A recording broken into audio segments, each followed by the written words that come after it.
Alright. Gonna make sure it's live here. Yes, it does seem to be live. But hello. This is Sinister Gambino here with a new stream.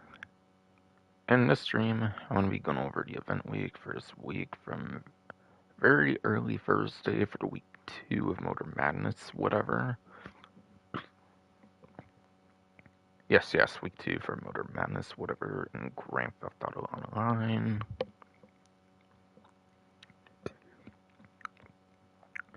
So, I actually don't have too much to cover, arguably, compared to the usual stream, by the way. And that's because Rockstar has given information already about the week 2 into week 1, and I actually got to cover pretty much all of it, aside from anything they didn't cover before, like the podium vehicle, prize ride, like dealership vehicles. I think there's particular vehicles for the salvage yard that would have been covered. Then I want to do the HSW time trial, which I assume has been changed for the second week. With the Bravado Buffalo EVX I'm using currently, and yes, I took off the Silk Mines because I had to do that, unfortunately, to use it for the HSW time trials, but, like, one HSW time trial pretty much pays for itself anyways, or for the, like, Silk Mines, whatever being taken off and reapplied, and that basically is done by one or two of them, usually, anyways. So it was worth it for sure. So yeah, I'm expecting probably, hopefully, a couple hours at most. And yeah, apologies by the way for the 8 hours stream last time. I actually fell asleep during part of it or something. I'll be honest, but yeah. So that was the main reason I was 8 hours on last time.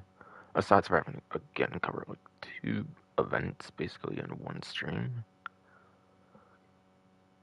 So if I do talk much about any of the stuff I talked about last time, it's kind of going to be quick and simple, I feel, for the most part.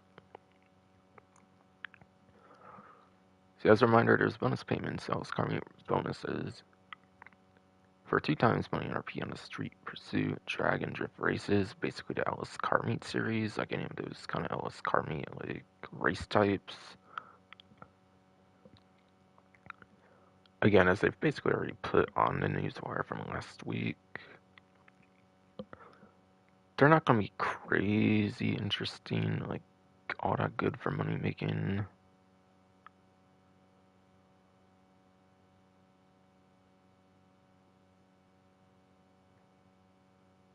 Like maybe 30-ish K or something, maybe like 8-10 minutes solo or something, at least for Drag and Drift races, I'm guessing.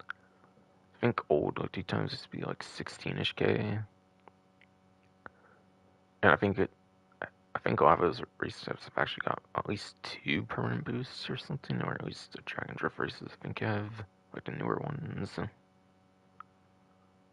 obviously make your most money with like other players. Yeah, 5 times reputation. I actually won for the title, by the way.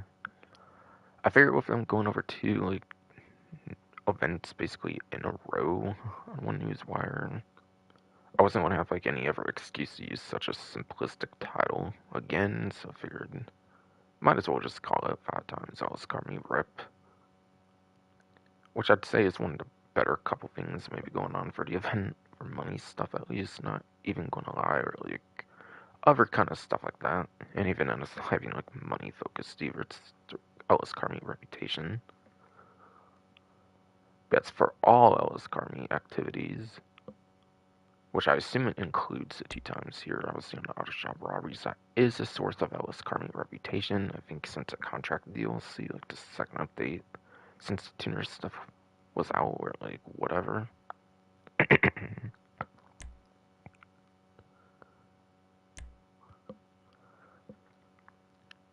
But yeah, auto shop robberies 2 times. Yeah, those finales. I think I remember saying the last time you can get like 600k for like a impository contract. Albeit technically it's 540k since KDJ Santa takes 60k for cut. They actually get 2 times a cut, by the way, since there is a 2 times event, by the way, as well. So I think usually it's like 300k and they take like 30k for like 270k. So that 270k becomes like 540k, and yeah. Unfortunately, their cut increases into 30k, given they're some of the most annoying characters in the whole game, I find. And then, yeah, there's a bonus gift of the Bright Mana Racing Suit, particular for the week 2. Again, this would have been covered last time, but I might as well go over at least the stuff here, since maybe not talking too much about like stuff from the last stream anyways, like after the main menu, ideally. But I feel might as well talk some stuff here, since like, yeah, main menu is obviously an area I usually like to spend at least a bit of time on. Or something. Be a bonus gift, right? Mana Racing Suit. When 2 Ellis car meet races, get the Bright Mana Racing Suit. Okay, I don't know why I was like. I feel like I was laughing saying at the same time. I don't know. I didn't mean to do that at all, but yeah, I don't know. When 2 Ellis car meet races, yeah. Which is one of his 4 mentioned earlier there. To get the Bright Mana Racing Suit. I assume for Dragon Drift races, you probably have to do with like at least one of her players, since it's win, by the way, but whatever though.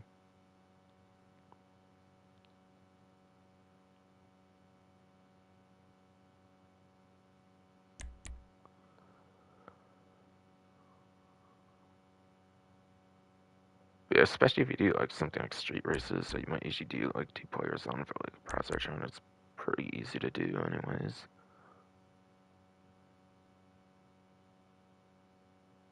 I expect most people with like an hour of trying like 2 player like street races should eventually get this, no problem. And 1 hour might be like super like emphasized or like over something, whatever. I can't think of the word right now, to be honest, but whatever.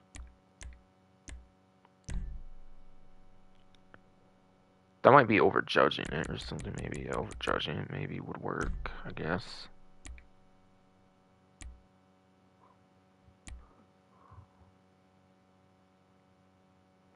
Alright, I was saying something from May 14th, May 20th, which obviously that's past, so it's week 1. This must have been on here before. This was more of a thing in the first week as well. I think that's what I titled the last stream I did, was something with the Water Lake livery. This might have not been here before, I forget. Actually, our helmet was going on last week, I could have sworn as well, though.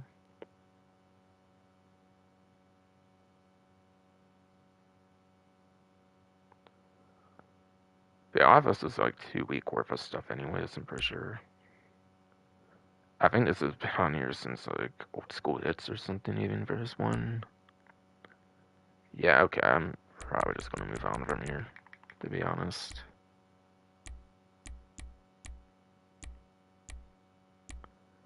Yeah, once you get to now, well, it's basically everything since like December 2025. It's been on this, like, what's the new section for like quite a few months now.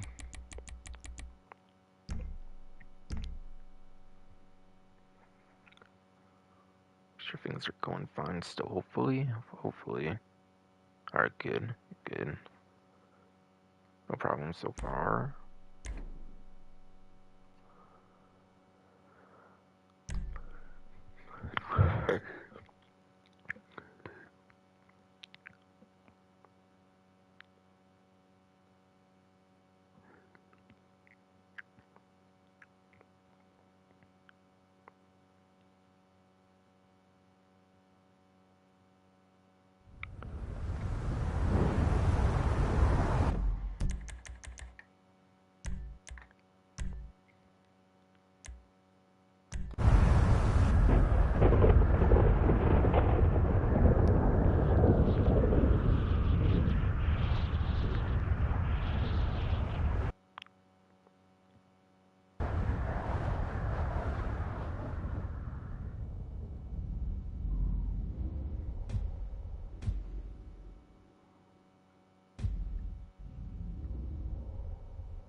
The Los Santos lights are bright tonight, Daddy.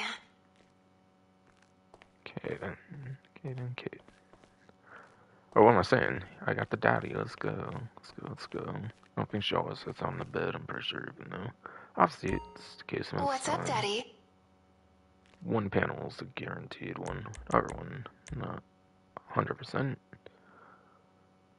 I don't know which of the two are like whatever though, but whatever. whatever. Sure thing, Daddy. Hey, I got all 3 times over daddy though. Not always the case, but most times.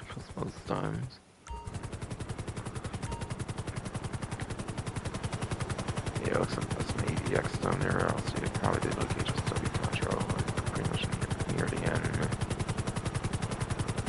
Could also be a hiring vehicle. It goes, you know, like a community race map thing or something. But speaking of community series, I don't actually know if it's going to be a new map or not. I don't think going too much in details about if it would be a new map for second week. There probably will be a new one, I'm assuming. Hence, one of the main reasons I wanted to actually do this stream. I did get to cover like 90% of the second week, obviously, because those details were like, out in the first 2 Motor Madness weeks. And yeah, by the way, I'm doing this on Monday, by the way, May 25th, Memorial Day. Mostly because I do want to get this out just in case somehow GT6, the IVI information does somehow come out on the original, or one of the first couple initial release dates they wanted to do before November 19th, of course. So, like a big just in case. Not take too much risk in trying to, of course, want to get this out before Tuesday, just in case. I wouldn't think they would upload a trailer or something on Monday, or anything, especially this particular Monday being Memorial Day. But Rockstar's Rockstar, be able to just do whatever they do, or something. Even compared to like, a lot of other companies out there. Not like pretty much every other video game coming out there, even. Talking that Spectrum, obviously. So yeah, the first couple hours are usually like couple hours, whatever, where I usually go to dealerships, whatever. That's kind of what I usually do here. Obviously, a lot of that stuff I will still have to go through since that's a real change for the most part, and that's stuff they don't actually cover for the most part in the like news wires. So I do want to go over GT series videos because I think there should be one of those so I don't have to like cover over every little thing because like newer internet for some reason does not like me going like covering over things for the most part, which is kind of weird. Like for loading images of whole things weirdly or something.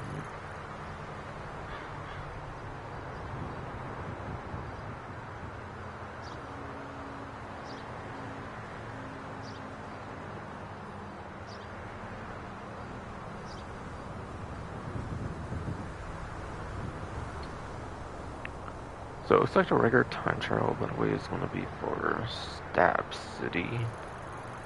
Interesting, because you know it's actually. Oh, okay, right. Cause it's over here. Okay, I was like, well, I'm over there. I'm over right. Okay, but it starts at Stab City and goes somewhere. But yeah, there's no like crazy highway access right away or anything. It's like not. I mean, it would be top speed heavy. Most of them obviously want a lap time. I assume this would be no exception. So I'd look into pretty much the best like lap time options for like motorcycles class primarily, if not like supercars or sports cars. Pretty much I would say in that order. And I'll kind of explain more why I feel there like later. But yes, at least for the day of Monday, though I believe nowadays regular time trials are like a weekly thing.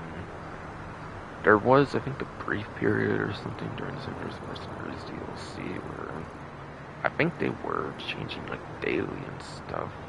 It's just like Darcy Bandito and they didn't release Junk Energy time trials at the time. But I think eventually in the drip feed they got tired of like changing every day. Or, like, if it is like some automated thing, it was like a mistake, or like they didn't like how it turned out, and like it's just reverted for some reason. So I think it is for every day for the week. Like it used to kind of be like since their like inception or something. But I want to assume you get like a daily 50k payout since that changed, like regardless. Whereas I think when it was with before, you only would get the full payout like one time in a week, if I remember right. So I want to say if you do it like all 7 days, you might be able to get like 350ish k or so.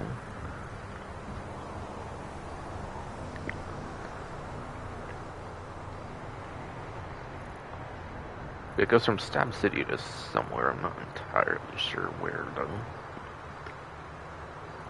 I'm not really want to care to hover over the image or anything and like show where that goes.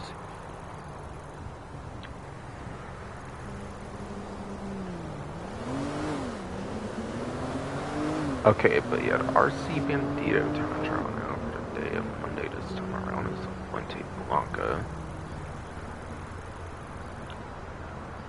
So, unlike regular time trials, as the name does imply, only have one single vehicle option, the RC Bandito. So also, by the way, it's a 1 minute 27-second par time.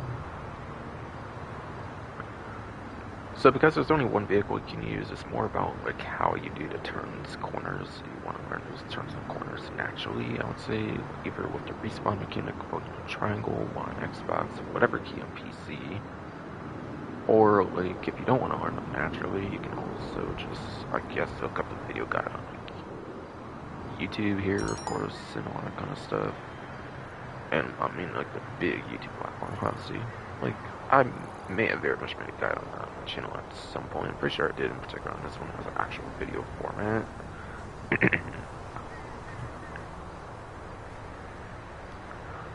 And I think there was like a period of time where I was also doing like video guides as well for events, as well for a brief period. Like I mentioned, I kind of first came out where I made some of those as well. Yeah. One thing I will mention, by the way, for this one is I think sometimes there will be like ambient vehicles or like parked vehicles that will just like spawn throughout or something. So sometimes there will be random parked vehicles, so be a little bit aware of that. So the run can change maybe a little tad at least, to some average ones. It's not the worst like candidate for like RSP data time trial. It's like at least one that I can think of at the original 10 at least, where it's like in this Vespucci like canals area, I think, and there's like vehicles that are actively moving, you have to constantly account for or something, or like at parts of it or whatever. But yeah, for the most part, I would say this one can be pretty straightforward. Just might have to account for like a couple parked vehicles on occasion or something. In addition to the usual, just learn to turn corners and naturally like respawn mechanic or whatever I usually say. Like I already did basically.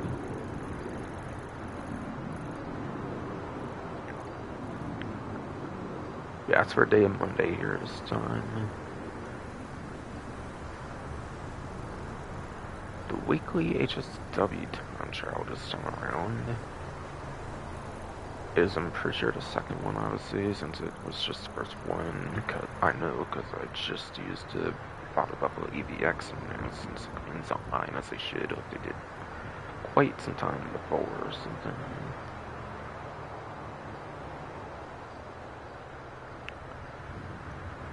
The HSW time trial is the one that goes, yeah, from Del Perro Beach to Marietta Heights. It's basically that area where you do some Lester contact missions from for like day 1 of GTA Online, I'm pretty sure.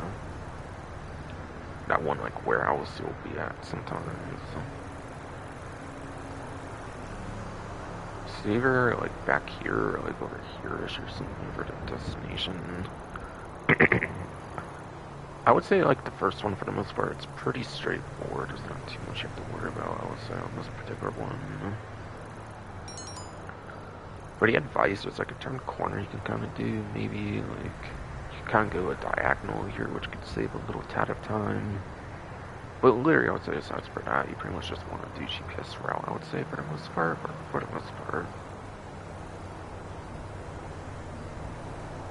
Like, honestly, aside from that one little thing, I would say for the most part, GPS route pretty much does it perfectly, I would say. I would say.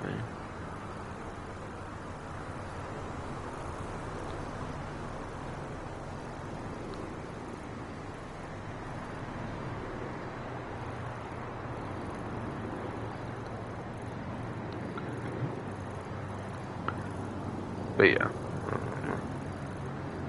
So, this one is, by the way, only on newer platforms. I don't think I necessarily said this particular time, but if you don't have this time trial available, it's because you're on a legacy platform.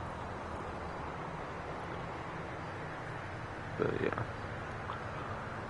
So, HSW subclass, by the way, gets further broken down into 3 subclasses, basically. Like Class C, Class B, Class A. There could be some community debate among like what to consider Class C, but the way I like to do is I would call Class C the one that has compacts and can pace, and so those main classes also start with Class C, which contains the Brioso RA HSW for the one single compact HSW in the game, alongside the like Ubermax Sentinel XS HSW, and then in this Euros X32, X32, X32, whatever HSW.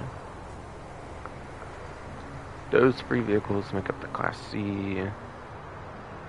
Basically, some people might consider Class A, but I consider Class C for the reason I basically described, since your main classes start with C, and they're also kind of considered like the worst ones for vehicle ones in some ways to use, at least. Like, there's some of the most niche. Yes, they are, yes, some of the most niche classes used in the game for racing, I would say, is what I mean to say. For actual raceable, like, race types or whatever. Not counting, like, vehicle classes you cannot race, like emergency, for example. But, yeah. And then Class B is going to be your muscle cars, SUVs, sports classics, and off-road vehicles. From there's like 10 plus vehicles for the other 2 like sub classes, whatever, so I'm not going to mention particular names for the most part. Or even at all, possibly. I actually kind of usually do mention 2 off-road ones, but like, I might as well just stop. And Class A is going to be what I basically mentioned for the regular town show. It's going to be the sports, supers, and motorcycles. Hence why those are the 3 classes I recommend using for regular time trials. These are basically the best racing classes in the game for rolling in vehicles, and that kind of stuff like aircrafts, planes, helicopters, all that stuff.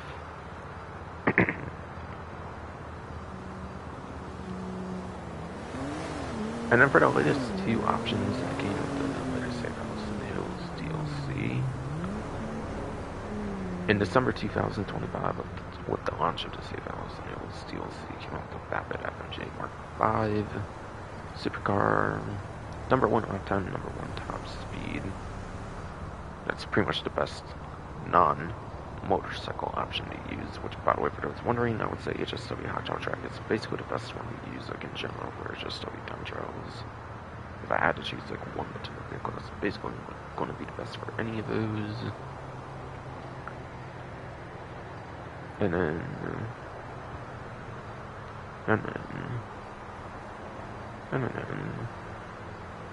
yeah, during the drift feed, there was a sports classics, the third sports classics to release in the game for HSW options. Which, by the way, this car, that one was like the 5th HSW car. And, yeah, the third sports classics HSW vehicle came out in the drift feed for Safehouse and Hills. The Peak Viscera Straw. 2nd place on lap time and 3rd place top speed. Unfortunately, it wasn't really revolutionary for the class when it came out, though. And because of sports classics, I don't think much of a vehicle or anything really makes sense. So, like, yeah, it looks kind of fancy, like futuristic or something compared to like our sport classics, I feel. But yeah, I'm pretty sure it doesn't really do anything all that unique. So I might as well use something like Trustman Classic for Sterling GT in those cases, and we'll actually have a top metric for the Sports Classics HSW. But whatever though. Those are the two newest options. I think that was pretty much everything I need to mention there. I think so. And even if not, I went over a lot of stuff in the last stream anyways. Being like a two-part event kind of stream thing. Since it gave a ton of details on the two event as well.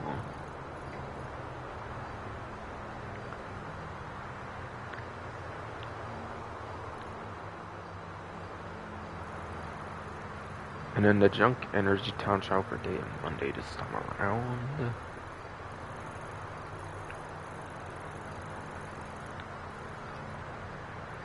Is apparently Mountain State with a 1 minute 35 second par time. So this sounds a lot more like the RCB and Dado Town Trial, where you technically have two vehicles you could use, but they're both basically the same thing.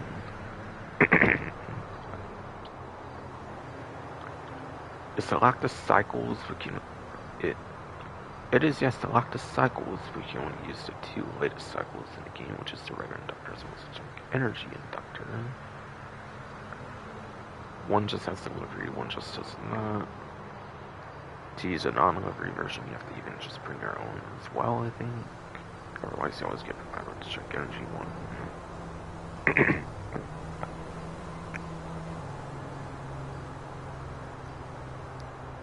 So as long as you don't fall off your bicycle, go where you need to go. Maximize on curse boost. I don't really find that these would be much of a problem, to be honest. They're pretty straightforward. I would say the later sets of time trials actually tend to be easier with HSW and Junk Energy.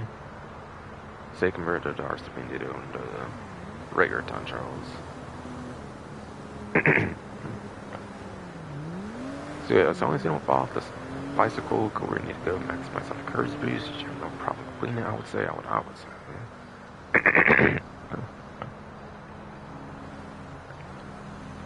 Otherwise, same secondary advice is the RCB and Dado time trial. Let's say you would want to equip some video guide out there on YouTube or something.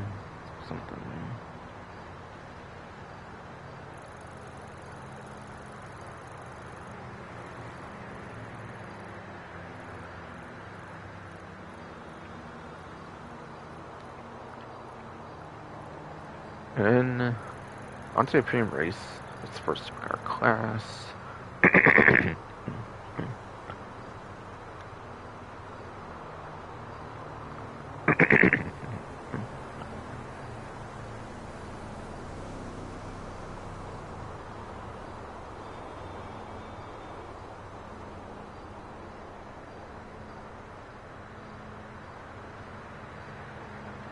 Yes, so supercar class here. 5 HSW supercars in the game, like I said earlier. There is the weaponized Ignis HSW for one of the first couple that came out. With the new release of Rapid F&J Mark V, it was number 1, but got deferred to number 2 for lap time. It was never really number 1 for top speed, though. Or maybe it was until some other ones came out. I mean, nowadays it's very much not, though. I think there's like 3 ahead of it, I think, for top speed. I think it's only ahead of like the next one I'll mention, actually. So I think it's 4th place on top speed. Yeah, so I think it's 2nd place on time and 4th place top speed. Weaponized Ignis is actually a pretty good one. I forgot to mention, by the way, you actually cannot use that one in the HSW town trials. You could until Crown Enterprise DLC came out, like the first update that came out with the Nitrogen consoles out, or the version of the game, I mean, that was particular for the systems, I mean. But for whatever reason, they got blacklisted it, I think. HSW town trials apparently with that update. However, you can still use it for the pre-race. Like races, I mean, like in general, even So yeah, second place, fourth place for top speed on that one. I would definitely say for sure. From what I recall, like 100%, 100%. I think then the second two HSW, the electric car one, I think is like third place lap time, like right behind weaponizing the second for lap time.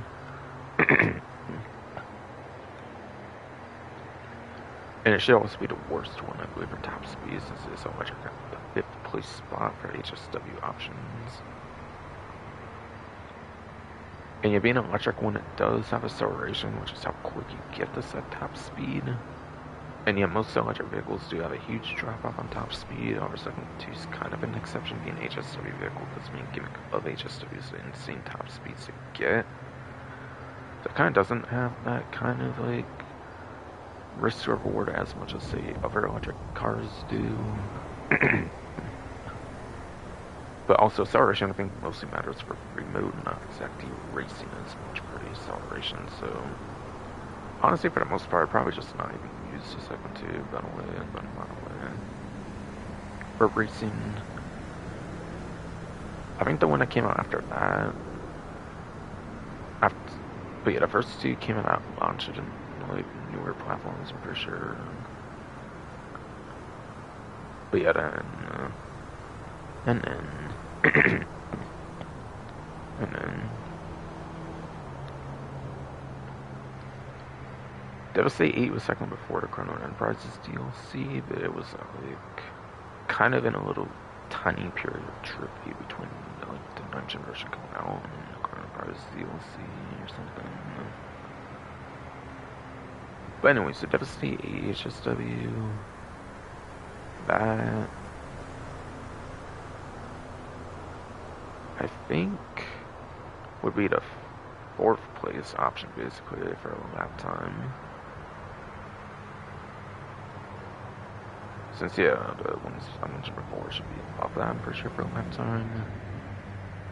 And then it should be, I believe, 3rd place on top speed. Definitely, I'm pretty sure it's the 3rd place top speed. Yeah, honestly, for the most part, Devastate 8, especially with the newest release, I would say falling off though.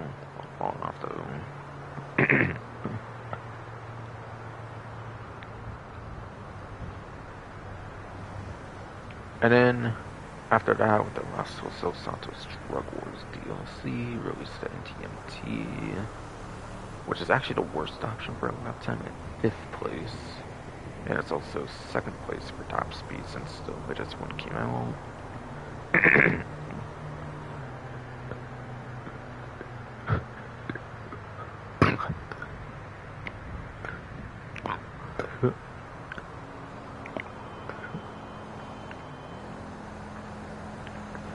That guy's body for some kind of no, come on, man.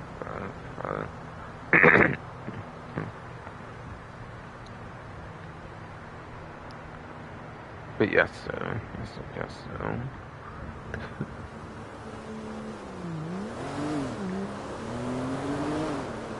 So yeah, MTMT is the worst one yet for lap time, which is actually the most important metric, so it's probably actually the worst one you could use. It did have the niche of #1 top speed, literally until the latest update came out, by the way, but yeah. Now, with the latest Safehouse and Hills DLC, I literally mentioned that at J Mark 5 earlier, and that's #1 option on top speed. That's basically the best option you should be using nowadays for supercar HSW options. Basically.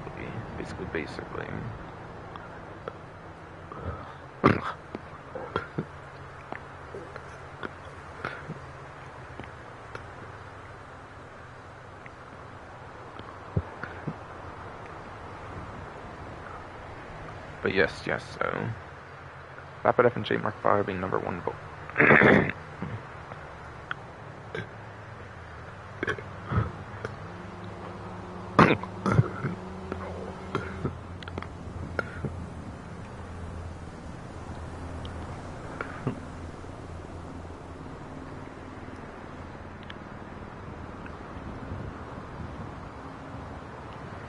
But yes, so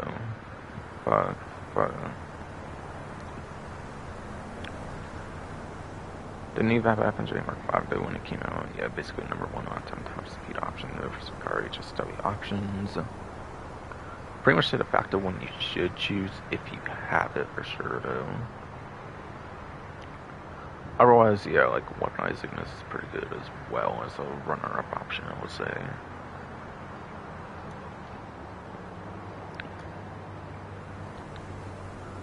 And then finally though, or at least for vehicle options, there is the legacy platforms to consider as well. If for some reason you don't have HSW access whatsoever, I think the regular version of Vapid FNJ Mark 5 is somewhere in there for sure. I believe Project Emrys is still the top one though. Then yeah, I think it might go to Vapid FNJ Mark 5 and then the Turismo Maggio. I think are the A tier options for the most part, I think.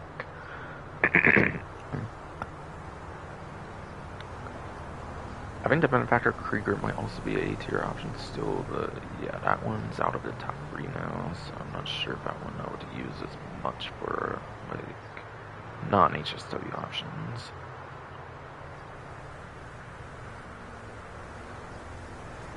Basically.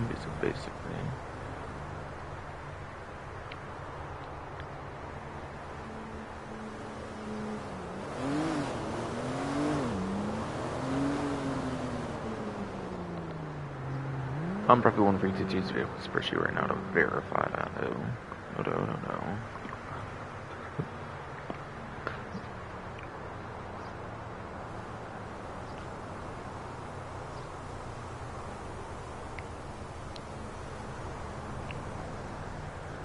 Alright, I had to order right with some stuff from J Mark 5 to Resident Maggio.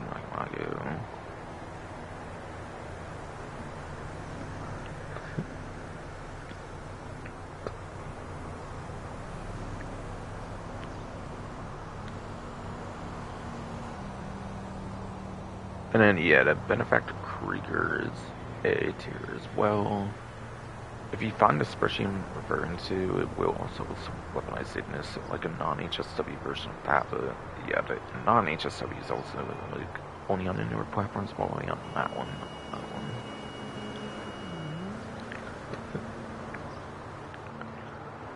Alright, so yeah, what is the lap time? What's top speed, by the way? Lap time is like turns corners in the city, like most races are going to have some kind of turn corners or going to be lap time, just the more de facto option or something. Top speed is a lot more niche though, it's like highways, it's basically like real life, basically highways, airport runways.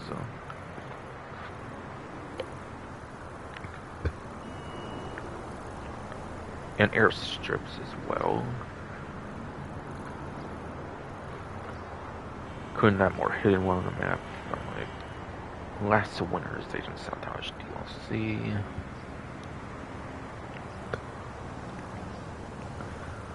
But yeah, there's that newer airstrip here. I doubt it would be in Rockstar Crate race though, since obviously like pretty much any Rockstar Crate like land race, I think it's like pretty much in like the earliest days of GTA Online, pretty much for the most part. But just in case, honestly, just in case. But yeah, then there's Grants North Desert and Grapeseed as well, of course, for the airstrips. Airstrips.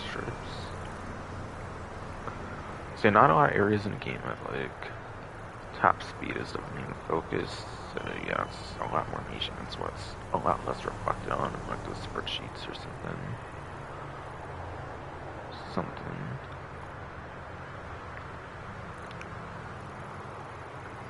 And how do you know what the race course is going to be if I'm not going to actual race course?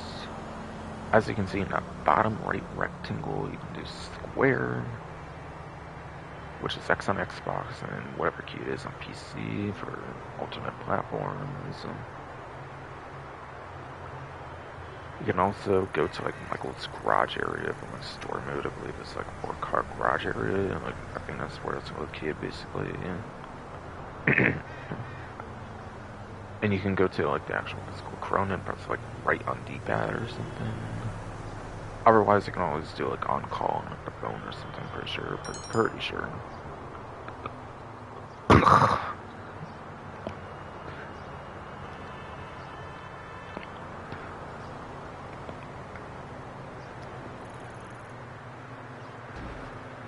But yes, so that middle section there, like I was talking about, on the bottom, like, and yes, that bottom right rectangle for that middle section all there. The pressing right on D-pad and the actual Corona, where you had to on call for the phone, are definitely the three options. Pretty much you have to choose those basically to get into the lobby screen or like into the premium race.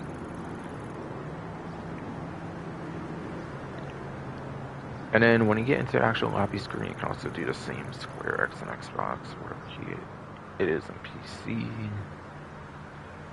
You can do that, and it will also show you the map of the race as well, so you can analyze your laptop top speed, like turns, corners, like straights.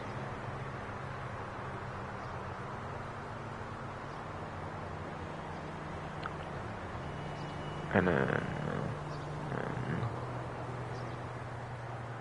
yeah, I think you can also do as well when you choose a vehicle. For some reason, you have to do it on the lobby screen.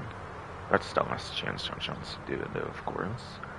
It might be even more helpful to do it there, too, because when you see a vehicle, you might kind of remember the performance of a vehicle more, so it's kind of intentional with that. If not, it's mostly for on-call purposes, I imagine.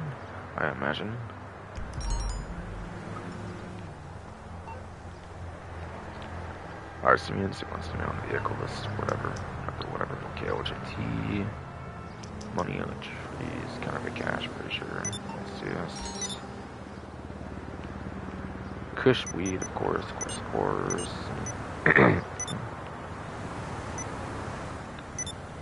Oh, tour sport apparently for day and Monday here. We're on newer platforms only, so will not be content for legacy platforms. There's a Coyote, Mountain Lion, and Seagull this time around. Actually, pretty easy batch, I'll say this time. Coyote you usually find in like desert areas like Sandy Shores, Paleto Bay. Those kind of areas basically. Shouldn't be hard to find one of those, of course, during some bigger areas of the game, pretty much. Mountain lions, as the name suggests, obviously mountain. I would say pretty much the closest city area would probably be areas like Vinewood Hills, like hilly, like mountainy areas, in this, like near the city.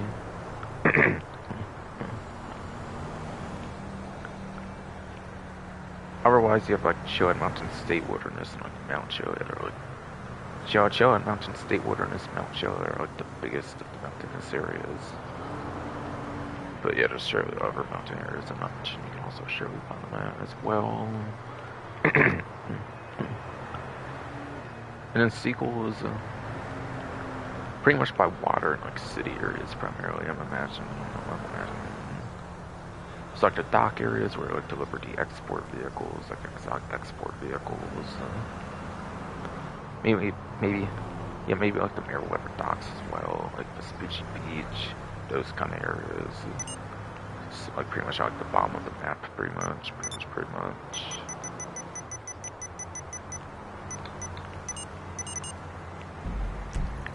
So yeah, Seagulls, yeah, like this area. I said the Meriwether docks, but yeah, I might have been more coming here too. Like there, of course, the airport, like Vespucci Beach kind of area and stuff. I'd say primarily those few areas, most likely for Seagulls. Or for Seagulls.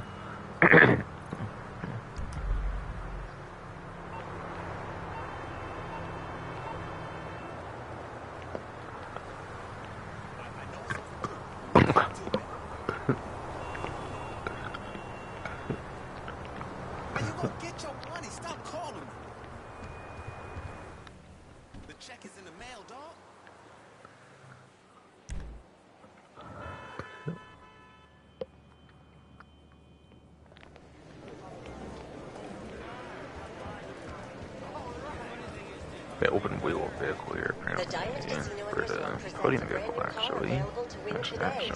With the spin of a wheel. It's not the BR8 though, and it's not necessarily the craziest of the open wheels, but there's also only like 4 open wheel vehicles, and I guess technically, back on roughly 1322's, back on roughly 1322's vehicles, but back in the day, I think there used to be like pretty different performances for each vehicle, like depending on like downforce setups, so in a sense, there's like 12 different performances to account for, so let's go over some of that maybe. Casino and Resort. Like, not in that much Indulge yourself specifics, in can't San really do Andreas' that well anymore. I'll seductive give city you of sin. some spreadsheet changes and stuff. Simplified it more for open wheel, but yeah, 1,000 chips, Wizard bonus. Here you go. Give me 1,680,931 chips.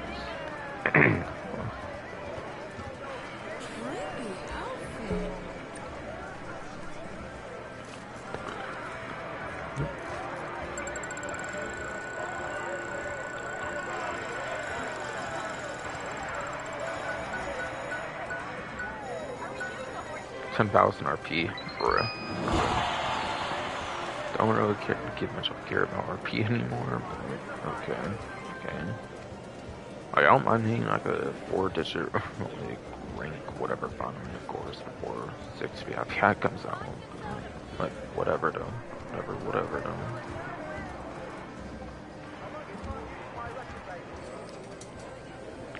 Alright, so what one of these is this podium vehicle here for the open wheel. I'll have to look into that bunch of 2 series videos just in case. I don't necessarily know on top of my head on this one. I don't really know the differences between them per se. Like look wise per se. per se, but it is apparently the Hustler R88.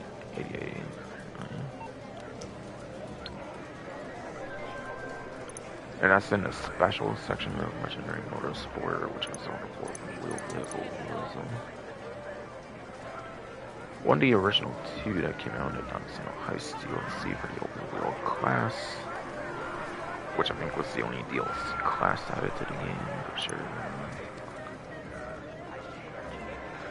This one costs $3,115,000. It's like the second cheapest one too, so it's probably not gonna be all that crazy compared to like BR8 or whatever craziest one it is.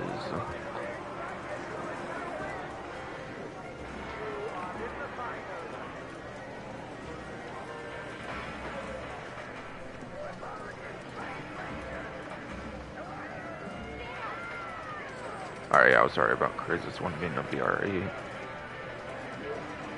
Oh wow, apparently the R88 is actually the worst one apparently. It's one of the 3 in the A tier, where there's only the 1 BR8 for S tier, of course.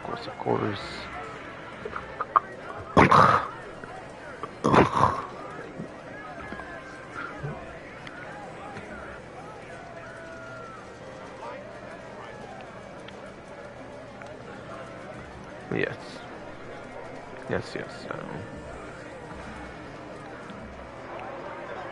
So yeah, only the BR8 for open wheels is yes and S tier.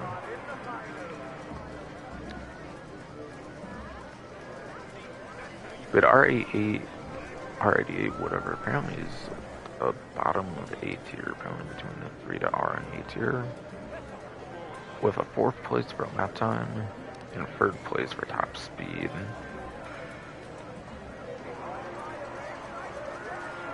Yeah, honestly, that one for sure is probably the worst of the 4, unfortunately. But also, it's a podium vehicle when you can entirely get for free. It's kind of understandable, I guess,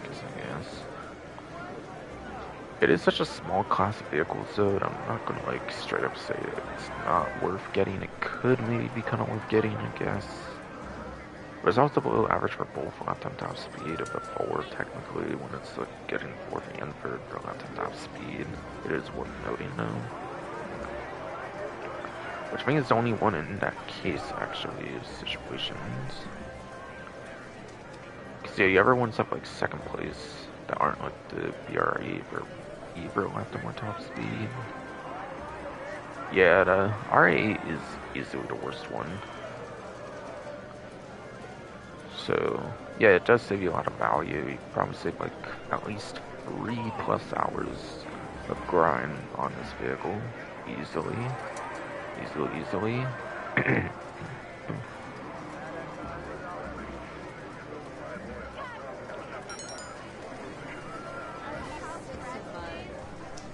Got the dock unfortunate CNC.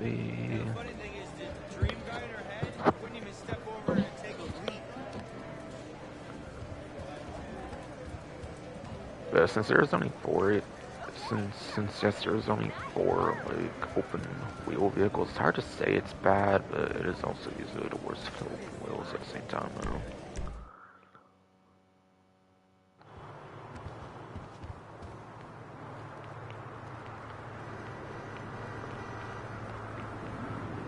Yeah, Corn Breath 152 spreadsheet, that's usually the worst one.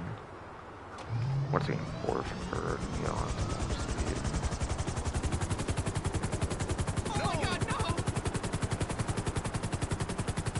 So I don't necessarily know if it's 100% worth the wheel spin or not. Kind of is, it also kind of isn't though. Like, it's hard to say it's too bad when there's something for them though.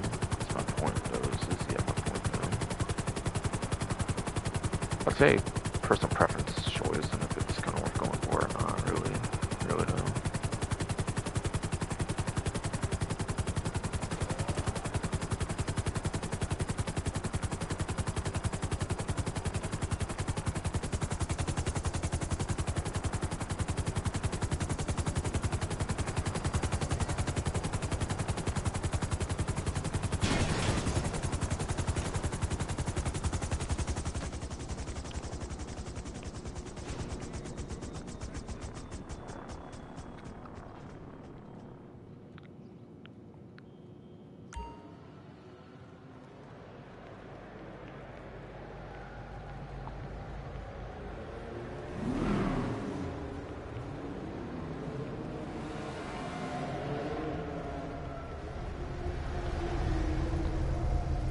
Alright, but apparently Bravado Bench GTS, Airmark Cypher, and Perfector. These aren't somehow the same vehicles from last week, are they? I could be wrong. I think they did say the Bench GTS discount was for 2 weeks still, if I remember right.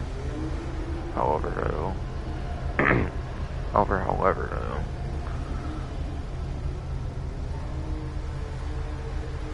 But wasn't there like actually the Pipistrel was on here last week, so I think it is a new lineup of vehicles. So just compared to GT Series race, can we post like yes to know like for sure though.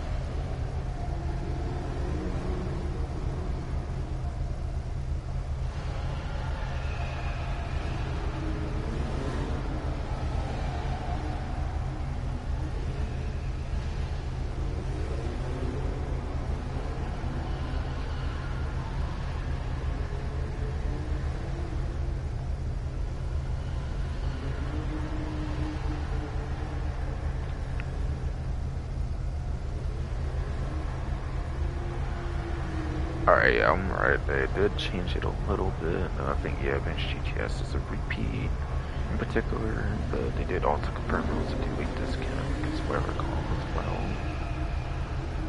Compared to like most vehicle discounts were only for one over the 2 weeks. The Bench GTS discount is actually for 2 weeks, so I swear.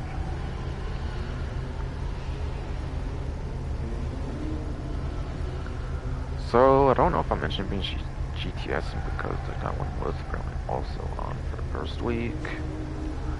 It's really good whether it's HSW or not. It is like, I think top 10, like, lifetime top speed, I want to say, like, without HSW even if I recall, which is pretty fine.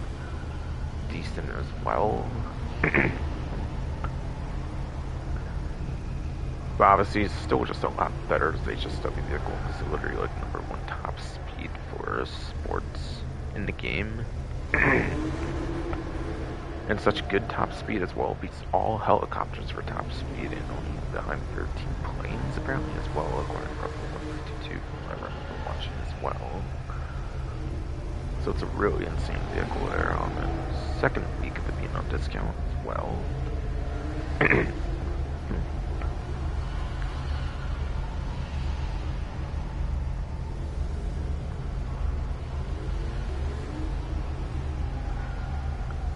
Alright, yeah, Cypher's also appearing on discount. I actually went over to Cypher last week for a discount. Or for, yes, a discount.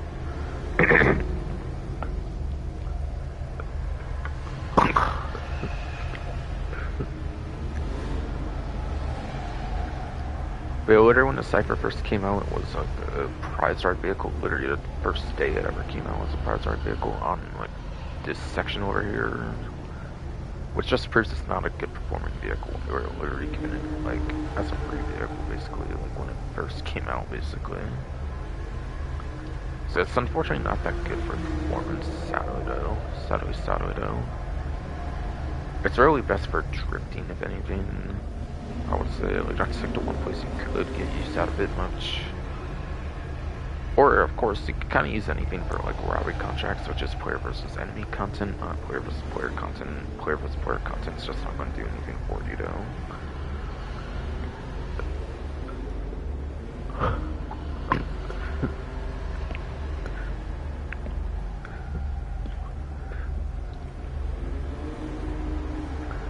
And apparently Emperor Vector covered as well last week, because it is apparently a discount for this week as well.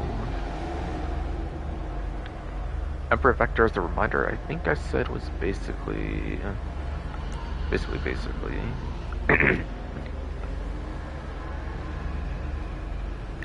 think it's like the third place, if I recall, for lap time for the.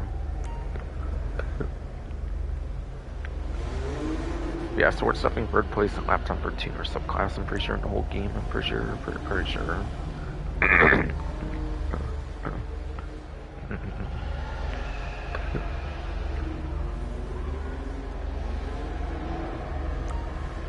Yeah, it is third place and lap time apparently. Of the tuner subclass options in the game.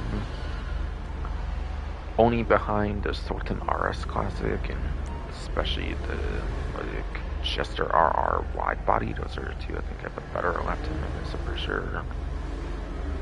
But this one's also pretty ass in top speed compared to the Sultan RS Classic, at least. If the Chester RR wide body is better top speed, it probably is, since it is just one of the worst top speed for since yes, it is just one of the worst top speed options for the tuner subclass for yes, tuner subclass here for Emperor Vector though.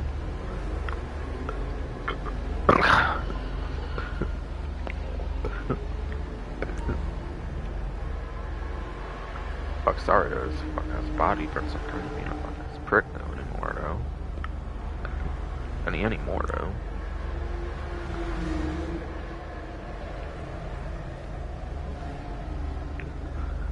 But yeah, sorry about lack of details on these vehicles. I just don't really care to go over like hella details on these for a second week in a row when I literally like did that like with the preview for Rocks and Newswire stuff too, of course. I basically already covered these as much as I wanted to for the most part last time. But yeah, Banshee GTS, and I'll say the Vector can be good as well if you want like a good lap time. If yes, you want a good lap time tuner subclass option for like street pursuit racing, all that kind of stuff. Albeit, again, there's technically better options with the Sultan RS Classic, at least. It's also not terrible for top speed, but also like really good lap time, even better in the Vector. And quite possibly, of course, not just our wide body as well. So this one can be kind of a toss-up, I guess, if it's good or not nowadays. But it's technically a top 3, I believe, in a lap time part over tuner subclass racing. And again, lap time is the most important metric.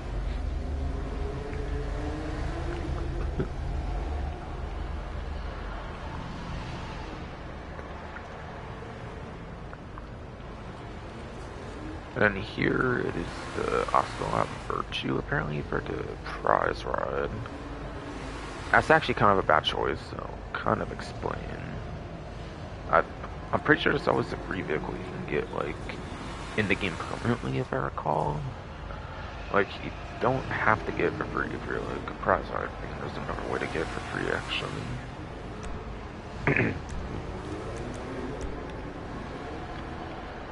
But either way, the challenges place top 3 in 3 races for the LS Car Meet series, apparently. So yeah, top 3 is easy one to be most doable in the street races, being 2 players. Pursuit races are 4 players minimum, so you will not have a guaranteed entry there.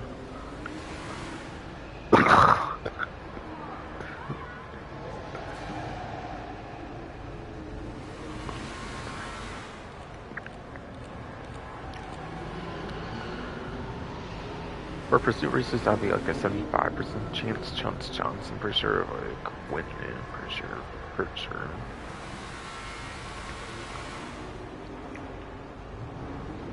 Yeah, pursuit race for sure. That's definitely like within the top 75%. So like 3/4, obviously. And then 3-month sprint races, I'm not really sure if the 3-month sprint races count. It might not, since that was Car Meet series, might only be like once in the pause menu.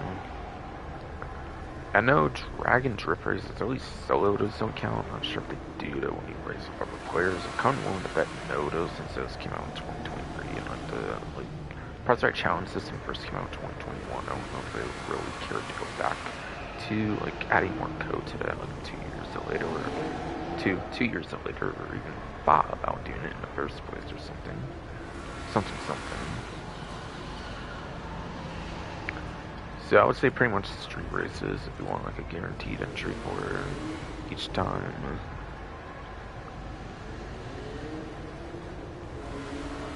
And then yeah. Pursuit race, you can, but like, it's not guaranteed.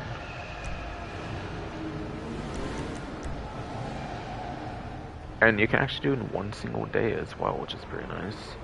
Anything more than that would have not been that worth it. But yeah, I'm pretty sure there's another way to get it for free, actually. That's always in the game, and not just for one particular week. If you go into businesses, the Drug Wars update.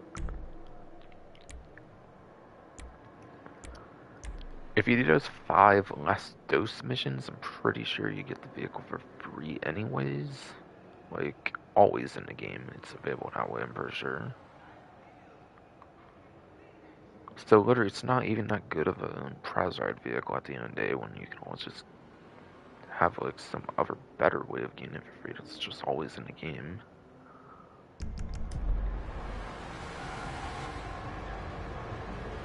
It is, however, an Amani Tech electric supercar, which is actually a pretty good Amani Tech vehicle.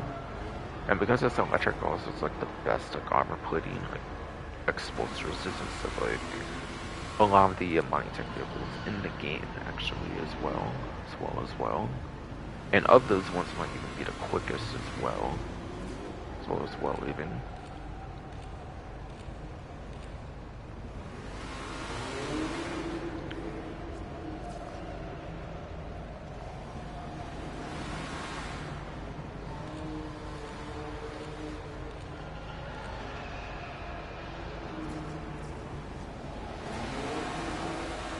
Alright, so yeah, I'm on the spreadsheet right now for the Assault River 2. Should definitely be on the Electric Motorsport website. 2-door.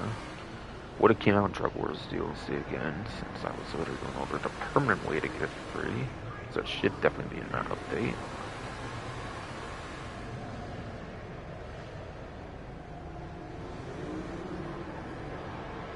Yes, indeed. Again, you can actually get it for free if you just simply complete all 5 last dose missions as a host for your first time ever. That's the easy way to just get it for free and not even have to spend the $2,235,000 aside for this one single week. I would rather do it that way. Playing those missions would be a lot more funner than doing your average race like you do for a lot of the other free vehicles in the game. In my opinion.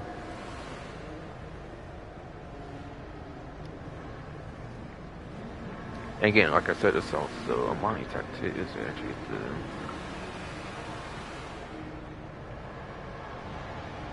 you get the armor plating. I think this one has bullet resistance. Yeah, I think this one has bullet glass. I could be wrong though. It might not even. It might not even though.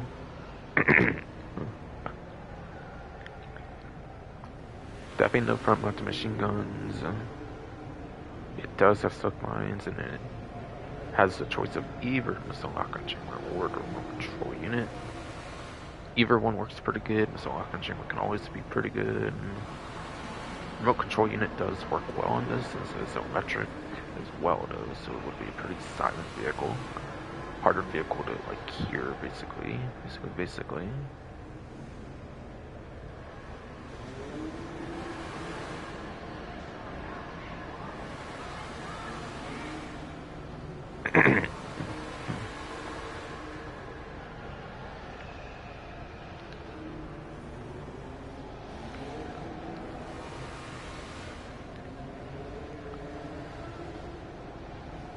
So yeah.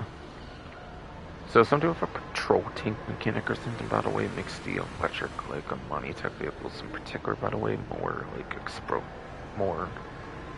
yes, explosive resistance. I mean, supposed to resist, or whatever, though. So electric vehicles under a money tech have, like, a patrol tank kind of mechanic, patrol tank kind of mechanic, yes.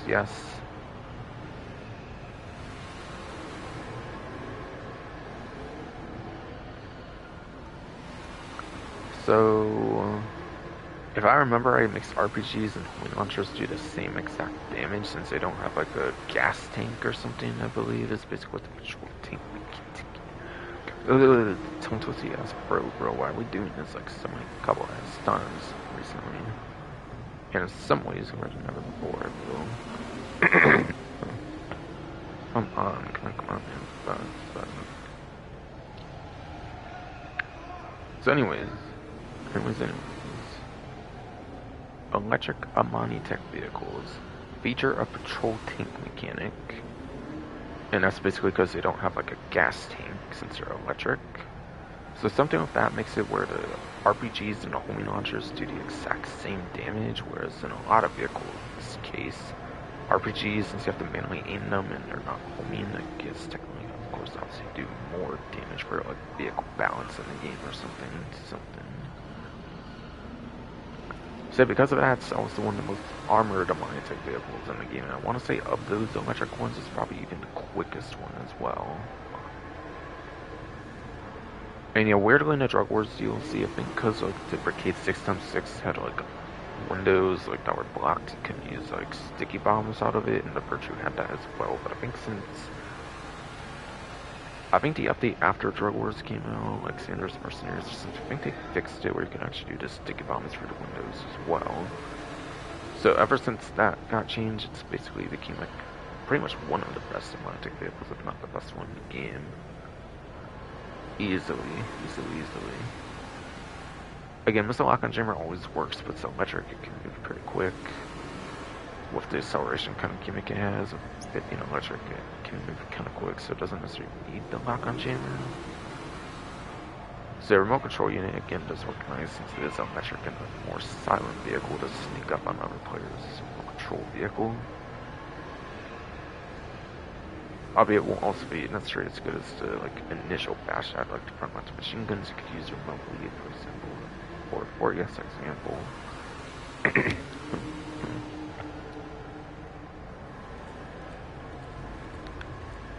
Oh, and I didn't necessarily talk about performance on that yet, did I? I don't think I did yet, pretty sure.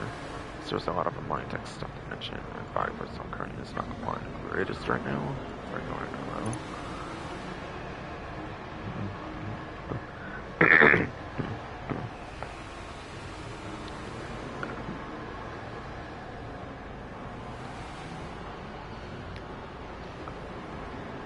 But apparently the Virtue is apparently at the bomb B tier, apparently for our class, for 17th place for lap time, as well as a 59 as well as, well, yes, 59th place for top speed. Which makes sense. Electric vehicles can be good for a lap time, but they're also very oftentimes piss poor, like some of the worst top speeds in the game. To balance with the acceleration, basically, with the instant top speeds. So since the top speeds are instant, the top speeds themselves tend to not be so great, basically, as a balance thing or something. But again, lap time is usually the most important metric, so that's not too shabby.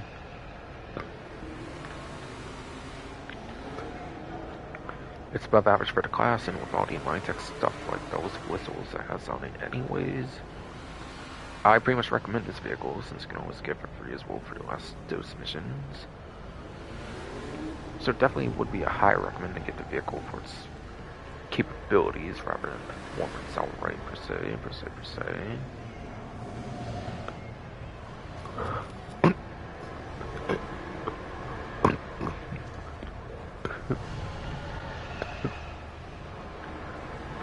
se though.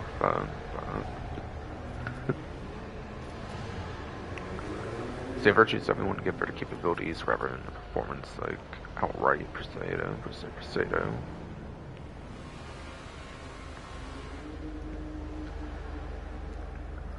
Alright, so Urmak Yobi apparently is the premium test ride apparently for the sports class. I'm pretty sure this one is the number one in lap time of the sports class of the 6 HSW like sport vehicles in the game. And in general for the sports class it is the number one in lap time. Because HSW is the best stuff for the class basically. So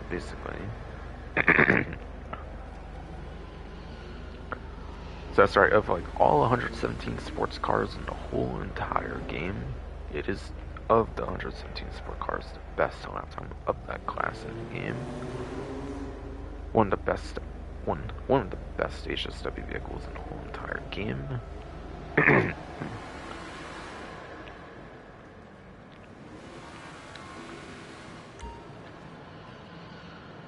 for that one, you can see where that's on the website, of course, on this vehicle list when you do right on D-pad, as long as you're on like a newer platform at least. It is worth noting though, the Sterling GT has an error on the thing where it claims it's not on the website, but it is, and that's because between Sanders vs. Sanders DLC up until Agent Sabotage was bolted. Until it got brought back in Agent Sabotage DLC with a lock-on jammer. They never like remedied it or anything since it came back out with it or whatever. But according to this, it should be on a legendary. Yeah.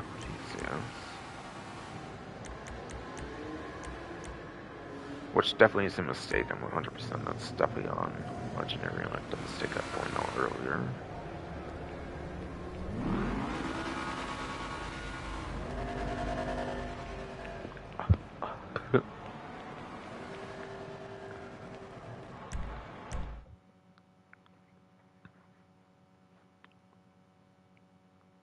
Is this my favorite Morgan, the moment. Oh, sure. So what's up, little man? You going to school? Bitch, I told you don't touch the fucking product. Making my family look bad. What do you mean? What they doing to you? The fiends talk, bitch. Now they say the next. Okay, Manolo, you listen every day. They said to you again. Hit him in the face.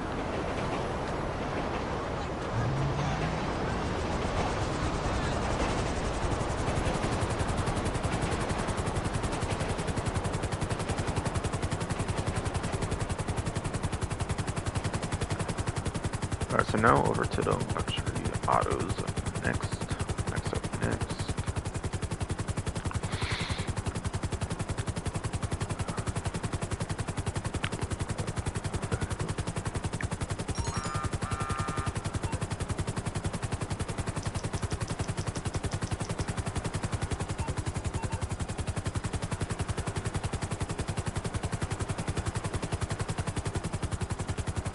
Plus promotion garbage, of course, so like usual though.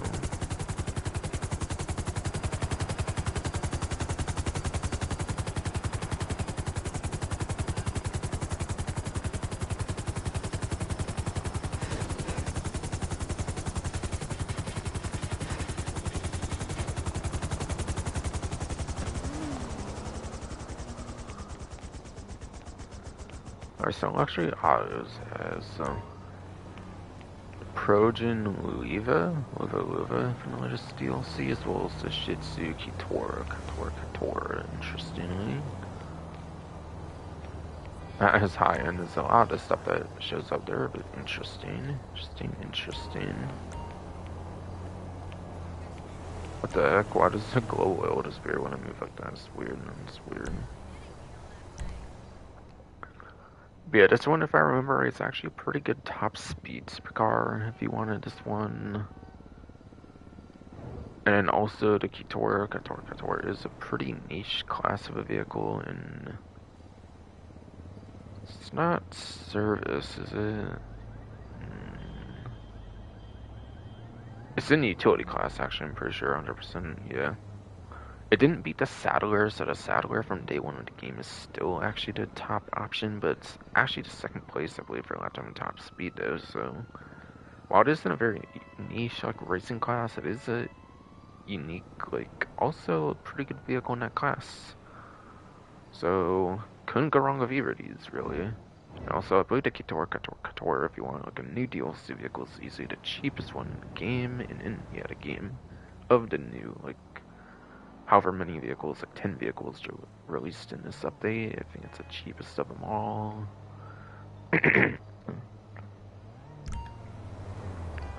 So they're both actually pretty good in certain circumstances, for sure, though.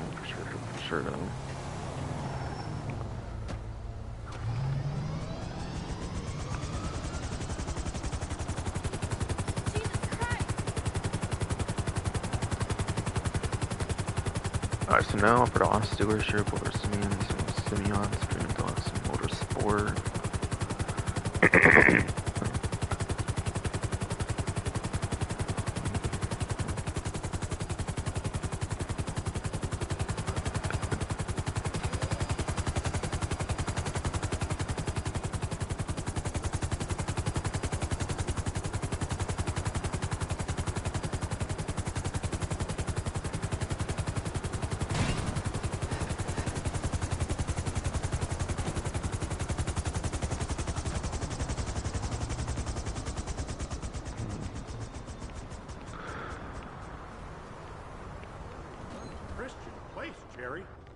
Alright, so here there's apparently no Lampadati Felon GT. We've still got a few days.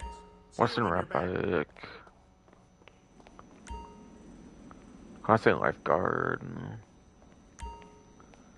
Actually, Rapid GT. Doesn't have to be the Cabaret one, I think it's the traditional one. And the NTXF, apparently. Or fought NTXF. I believe all these are probably vaulted vehicles, or at least all but one or something, at least.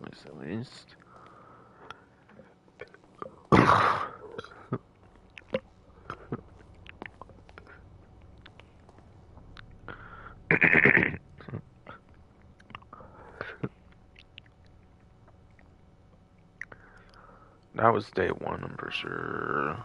This is Bikers DLC, so online exclusive. And yeah, they were all definitely online exclusive, by the way, for the other two dealerships, but yeah. Day one vehicles, the definitely single player, online exclusive, 2016 Bikers DLC.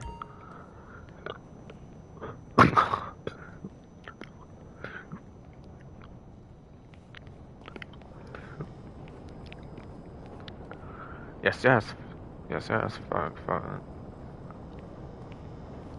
Yes, day one vehicles, definitely single player. 2016 Bikers DLC, so definitely online exclusive. This is technically in single player as well, just without the engine upgrades. Like, it's not customizable in single player, but it does exist in single player technically.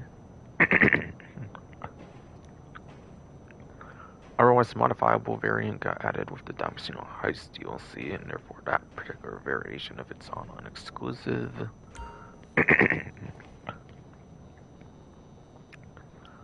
And Rapid GT and NTXF are both day one vehicles, like the Velon GT, whatever. So they're in single player as well. And I assume all 5 of these are vaulted vehicles. I'm going to take a guess. So I think it's like last week, the only vaulted vehicles are in this dealership. Unlike usual, where they can also be in luxury autos, but since it's motor, since yes, it's the Motor Madness event, I guess for that reason, or for yes, that reason, with the Motor Madness event, they kind of had higher end vehicles for the LS car meet, I believe.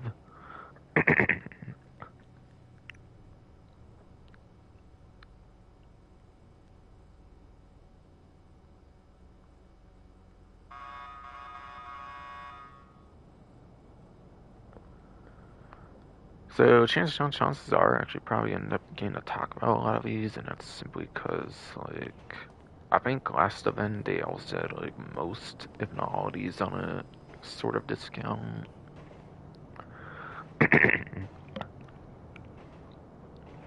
So I might not talk about the vehicles too much, like on hand, by the way, on hand, by the way. Yeah, this one's apparently a discount that they've already talked about in the newswire from last week. So I definitely said stuff on it last time.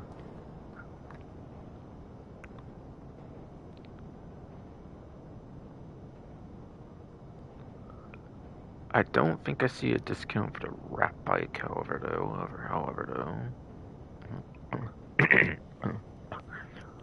Yeah, lifeguards on discount, Rapid GT's on discount, and then NTX stuff is also on discount. So the only one not on discount is apparently the rat bike. Rat bike. If I have much to say on any of them, it's going to be the rat bike. But refer to my last stream if you want some details on like a lot of these vehicles, basically.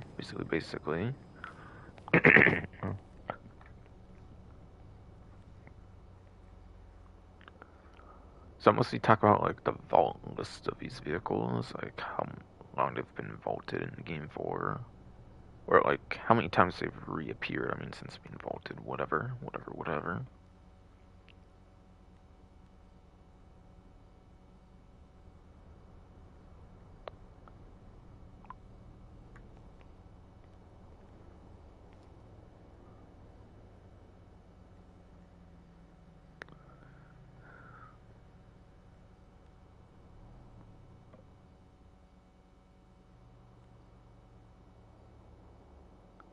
Wait, so Fallon GT is actually a website vehicle? I'm sorry, what?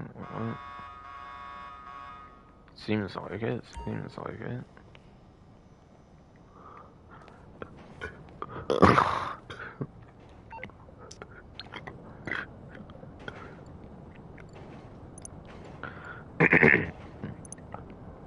It's two-door, four-door. I didn't really like look. I'll be honest. Look at both categories. I guess.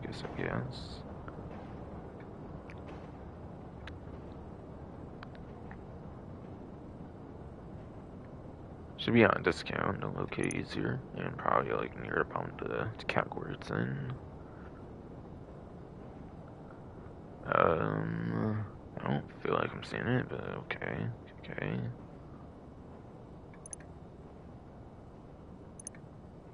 Sure, not luxury, right? Maybe you made a mistake on Profit 152 for a spreadsheet. I haven't see it listed on there at all. I feel though.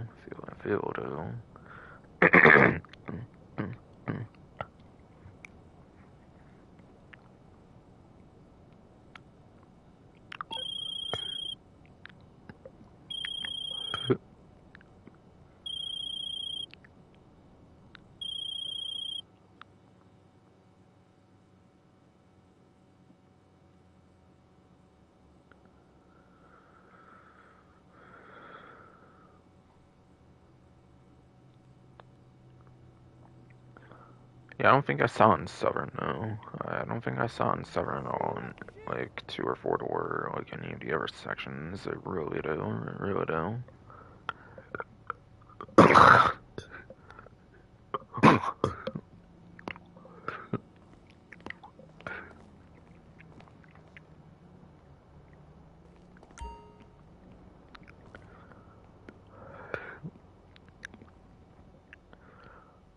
But yes, so... so. Fuck. So how many doors does it have? C1 handle, and then probably, of course, one for 2. It's also apparently on a discount.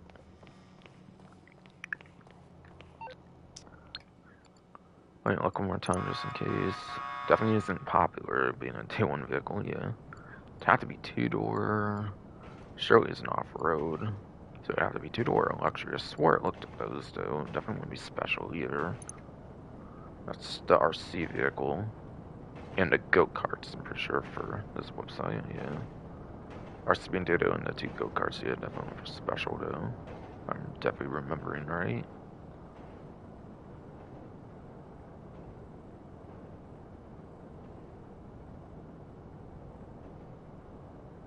Spare on discounts, I have to look for a discounted cost. Yeah, I didn't see a 2-door. Definitely didn't seem to be 4-door. It's not just put in. Definitely was put in the wrong category of off-road or anything by Rockstar or anything.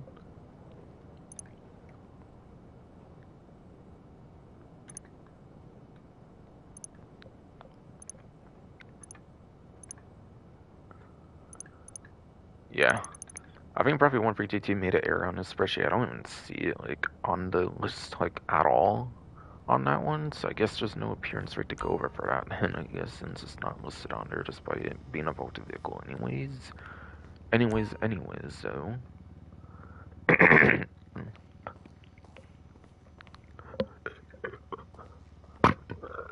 anyways, so.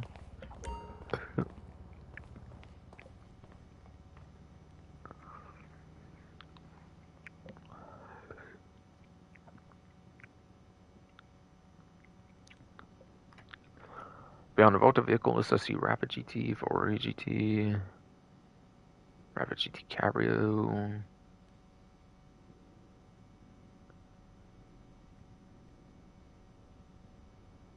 GT 500, Rapid GT Classic,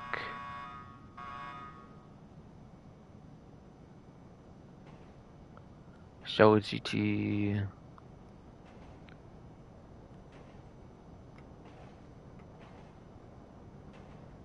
the only ones on that spreadsheet section with GT in the name, so I think you made a mistake and it's like about a vehicle, it's just not on there. So it has been available for some amount of appearances, I just don't know the answer because of that. Apparently.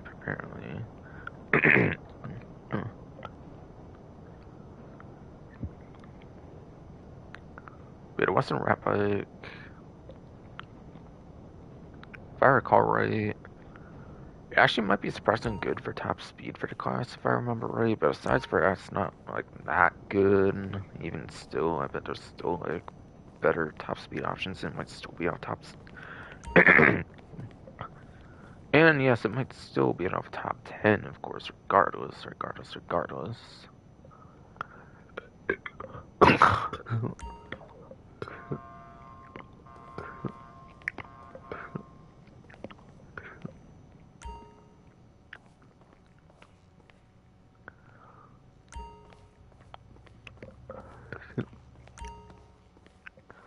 But yes, so so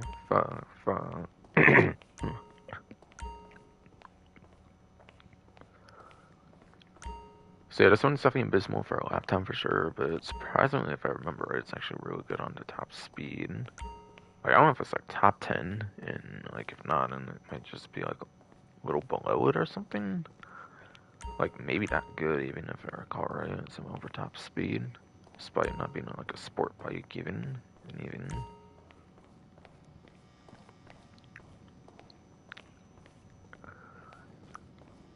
Yeah, the classic lifeguard. You used to be able to get this one actually, if I remember right, like for much cheaper, if I recall right, on like the beach or something. Than like the actual website price, which I think is like 800-ish K, if I remember right. Remember right.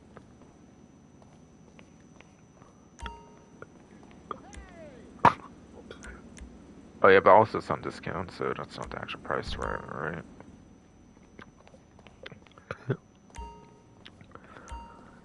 So what you could do is if friend, I think, had a lifeguard, you could actually take the lifeguard over there and it would spawn. I think it still does spawn, but I think if you do it that method nowadays, you won't be able to, like, put a tracker or anything on it like you used to be able to, like, get it for much cheaper or anything.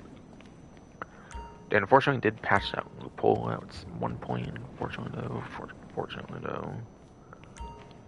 So I guess you always have to get on, like, a dealership nowadays, unfortunately though. And yeah, basically it has the same performance as Granger, if I recall right, like the day one Granger, like. Yeah, with it gaining performance upgrades, I think it has the same performance as the Granger, like around there at least, from like the SUVs class. If you're calling right, if yes, you're calling right. Yeah, I think it's emergency class or something, so I don't even necessarily think you can race with it even.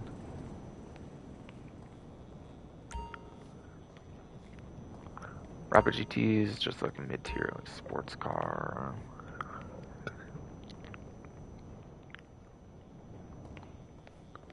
And NTXF is like the one NT like that is actually kind of good if I recall right for like a lap time, not like horrible in lap time and like better top speed or something if I recall right.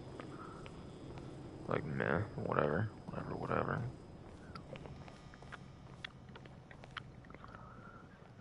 So aside for this vehicle, which isn't even on the spreadsheet for some reason for new vehicle states, what about where the other ones place?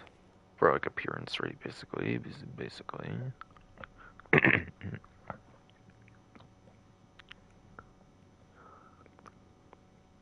So to explain the vaulting of vehicles in the game basically. Since Dangerous Mercenaries DLC summer 2023, they vaulted like, I think at the time it might have been anywhere as high as like a little over 200 like plus vehicles in the game or something. Over time, especially the last couple of updates, like in Sabotage, Bondar bounties,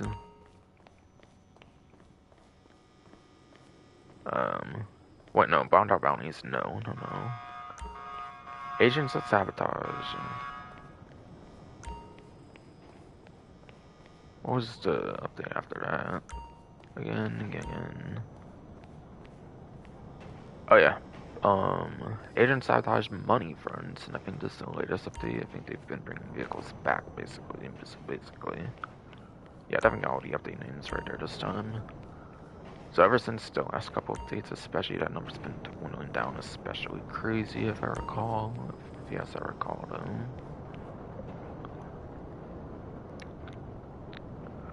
To the point where right now there's only like 67, ironically, vehicles. Or 68, or no. I'm counting kind of wrong, since on the spreadsheet you have to count for free, like, sections are like some header sections for like class, like availability, all that kind of stuff, whatever. My bad. I didn't mean to make that kind of cringe reference there, but yeah. Okay, well, taking away the first three, which are for like more important parts of the spreadsheet or something that aren't like vehicle names or something. That would be 64 plus, I guess, 65 because of Felon GT isn't on there for some reason, but it is actually vaulted. So, like, 65 vehicles, at least, I think, are still vaulted. At least.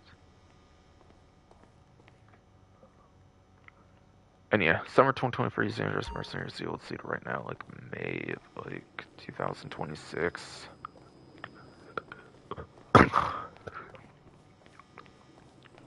It's like a 2.5 year period. That is, yes, over a 2.5 year period, but not quite a 3 year period just yet. So again, summer 2023 to like May 2026. That's almost 3 years, but like more over 2.5 years, not quite 3 years yet though.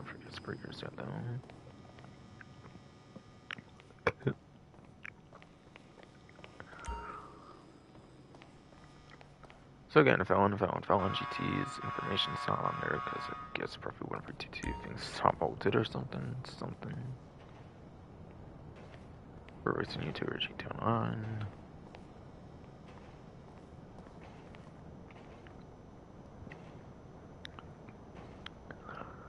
But yeah, starting with the Western Rat Bike. That one, tied with another one actually, is the highest appearance rate of any of the 4 available, apparently, for vaulted vehicles, or 5 really, but 4 on the spreadsheet, apparently.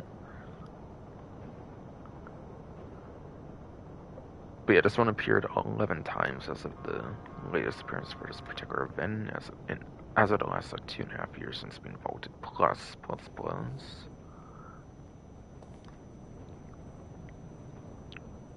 The lifeguard actually has the least appearances of 5 appearances, apparently, so it's only appeared 5 times in the last like 2.5, like 3 years or so since being vaulted, apparently.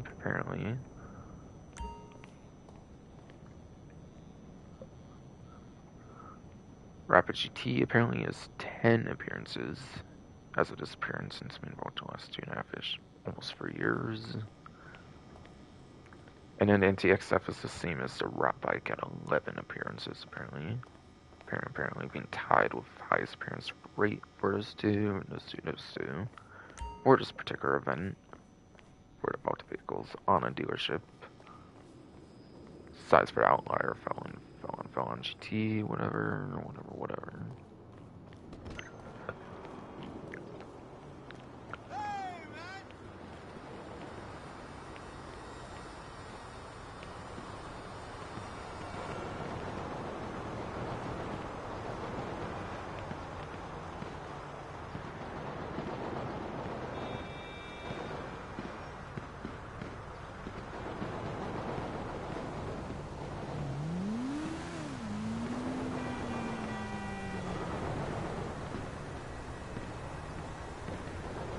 Yeah, really, none of them are really that crazy good. Really though, none of them are that crazy good. And if you want more details on where those perform, refer to the last stream where I went over the go-ahead information that they've provided basically in the newswire from last week for the 2 Motor Madness like events, whatever. But I'm not gonna reiterate them here since I covered them last week though. For like the discount information, I thought was worth going over basically though.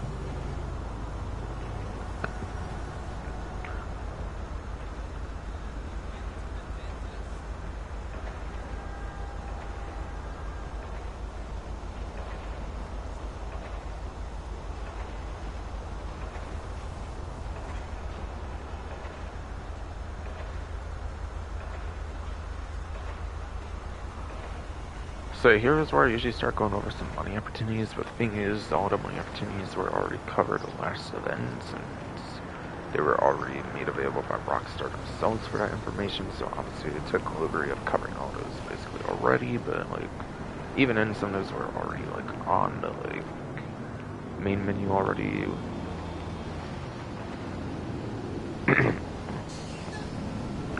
The ones on the main menu was the 5 times I was carbon rep for all activities, for all else carbon activities.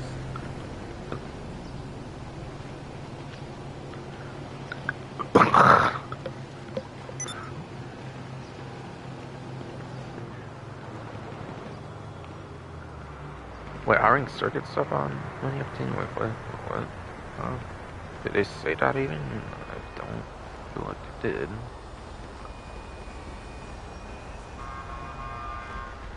Yeah, I'm sorry, when did they even, like, mention that the hot ring circuit was on money? I don't think they did, but whatever though.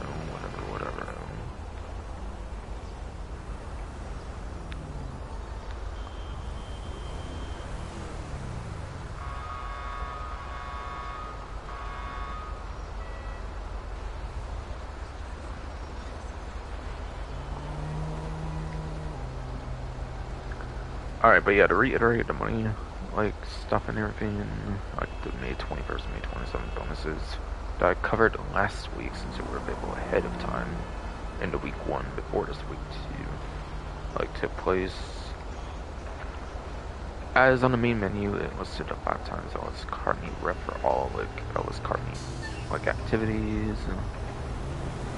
That second part I was going over on the main menu was the, like, 2 times when you're European auto shop routing contracts, because I was mentioning the impository thing I kind of mentioned from the first week.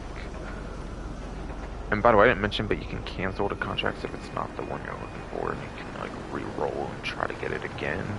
I don't think you pay like a setup fee just to start them, if you basically pay at the end of the fee you get at the end of the thing, if I recall. Yeah, cocaine it looks like. Right. KK then. Busy Times Money RP and LS Card Meets Series is on there for that first section of the main menu. For that first like block of it. And there was a couple time trial ones for the Junk Energy time trials. So those pay 100k instead of 50k, and then same with our CV and Data time trials apparently for those 2 sets of daily time trial things basically. So yeah, they didn't mention anything about hiring races, but apparently the hiring races are actually on the 2 times or something as well. So I guess I might have to cover that then.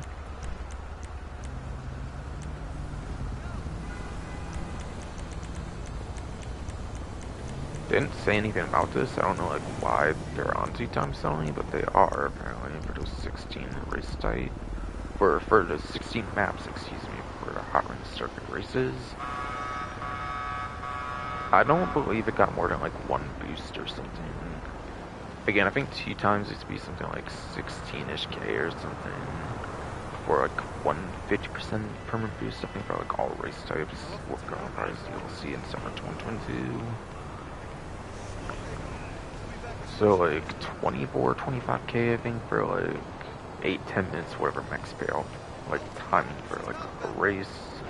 Or of course you can get a lot more money if you do it competitively, like play against other players, and if you have like a lot of players and you place like first place, especially or like podium, you do tend to get enough amount of money compared to like other times or something.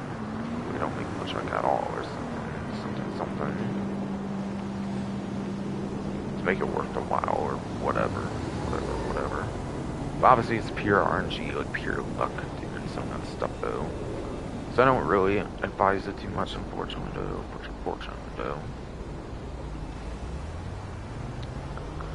But yeah, it's a surprise money thing. They didn't mention that at all in the like newswire that was happening apparently. At least in the like section at like the bottom of the newswire they didn't. They didn't.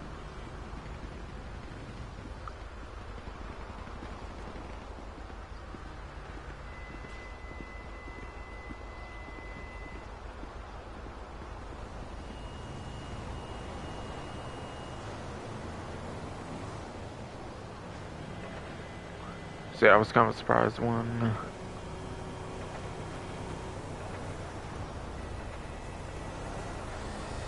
Oh, and also there is one little thing here that also happens. Like, that changes each week that I don't really mention, since it's kind of just a mechanic with the business, so it just changes whether they, like, mention it or not. So this week, stuff I be party file on 2 times. Basically, that you can only do, like, 1 time a week here is the brute force file.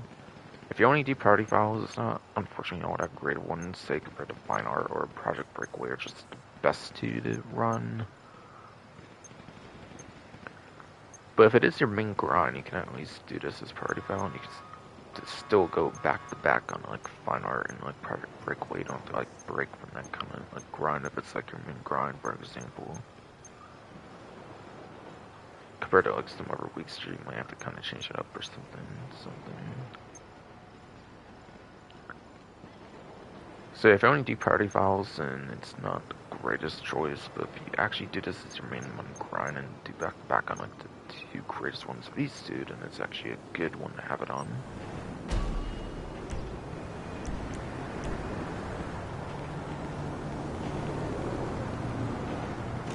Okay, and then I think it would be the salvage yard already, I want to say.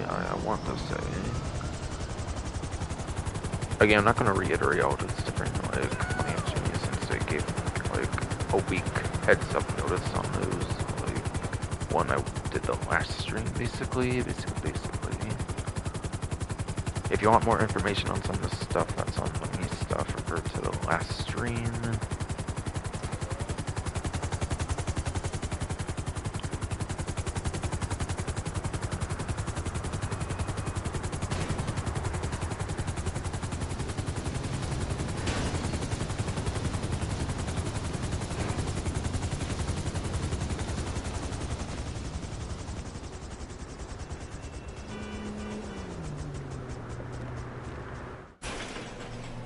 There should be a whole new rotation of stuff here, of course, for the week, including one claimable option for a vehicle again, apparently, like they did last event. But I don't think it was known at the time what it would be, so I think I'll have that to go over, especially.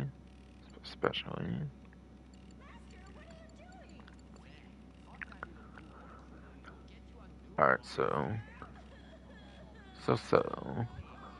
starting off, apparently,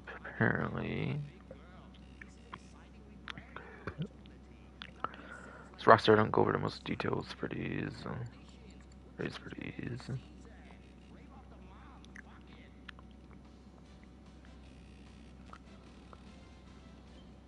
I have to go on the HT series videos coming post, basically, I mean.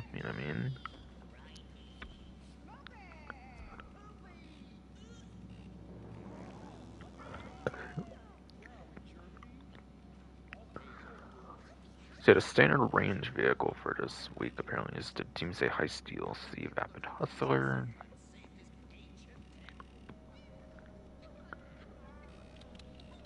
Returning from Grand Theft Auto San Andreas, where it was like Denise's vehicle, if I recall, or something, for like the story mode single player. I mean. Yeah, I think it was Denise Ruffin.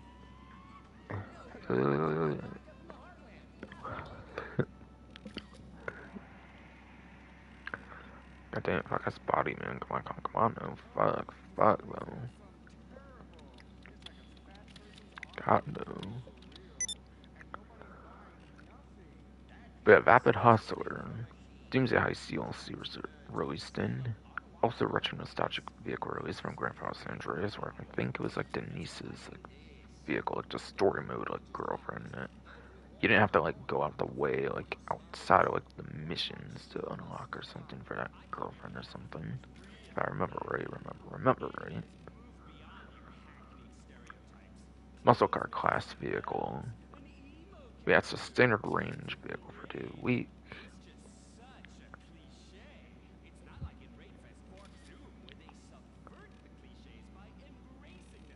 It's apparently for the McTony robbery, apparently. The one that's all the way in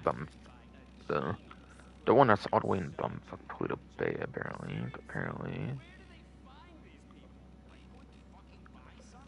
Has a max sell value of $251,000 and a salvage value of $200,800.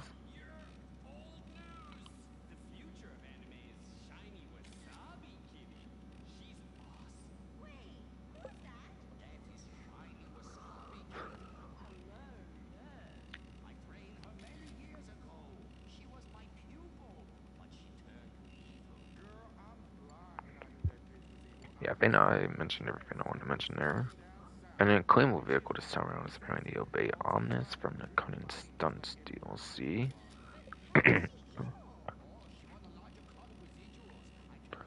For the mid-range vehicle here.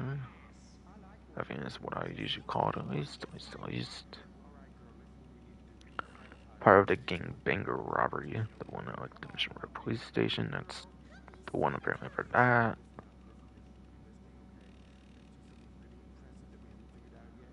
This one does apparently also contain the LS Car Meet Vanny plate, so it does have the Vanny plate for the LS Car Meet apparently, when you do have this claimable vehicle here.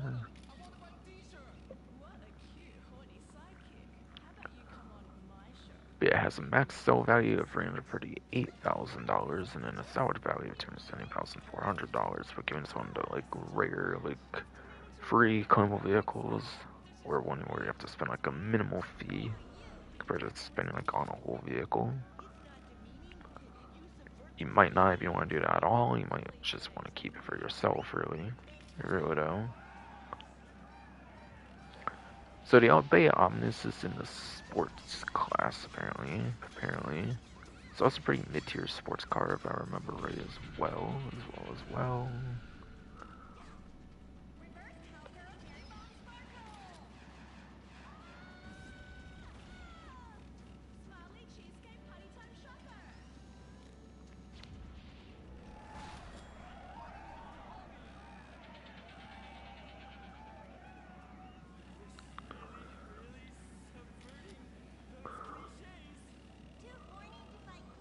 But yes, so... It's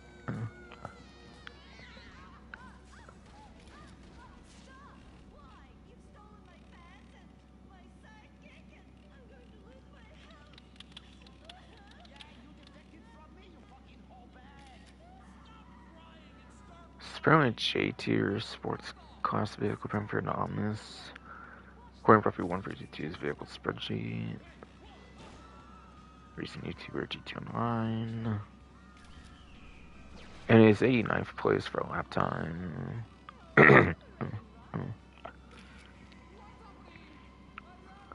And yes, it is 89th place for lap time, as well as 97th place for top speed. Which is absolutely not good for performance whatsoever, unfortunately, for the class. Fortunately for the class.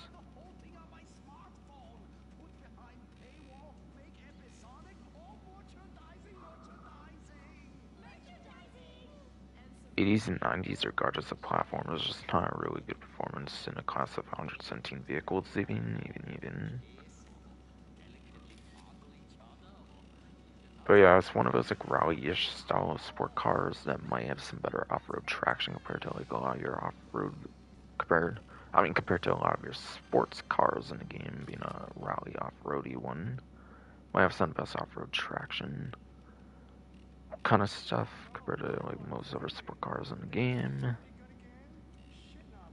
But yeah, this one has some max sell value at $338,000, salvage value $207,400. I think I said that already, but just in case I didn't, that's what they were. And finally, Grati Turismo Mago. Rolly's starting a Chop Shop DLC, same DLC that added this business, pretty sure.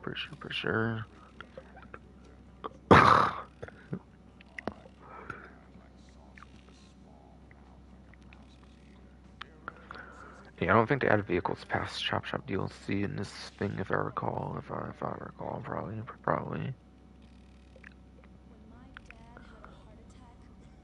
So it might be one of the more recent vehicle releases in the game that can show up on this stuff all, of course, for content, of course so.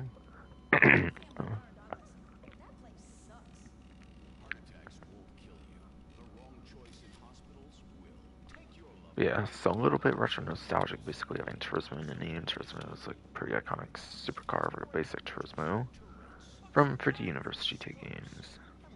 Especially, and also kind of HD Universe GT4 episodes that we receive, I think, as well. But not this particular variant, which is on exclusive, like, only ever in GT Online, even.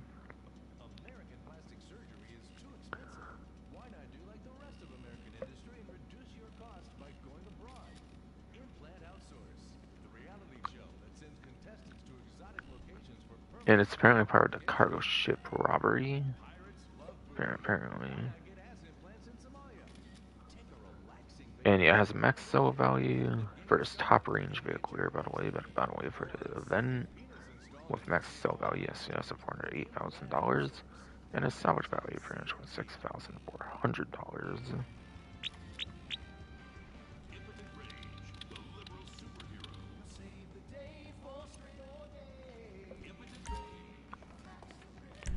And as a side note, I find it interesting, like, this came out after Standards Mercenaries, which I think maybe we can use, like, computers directly to register CO and stuff, and, like, this computer didn't do it or something, if I recall right.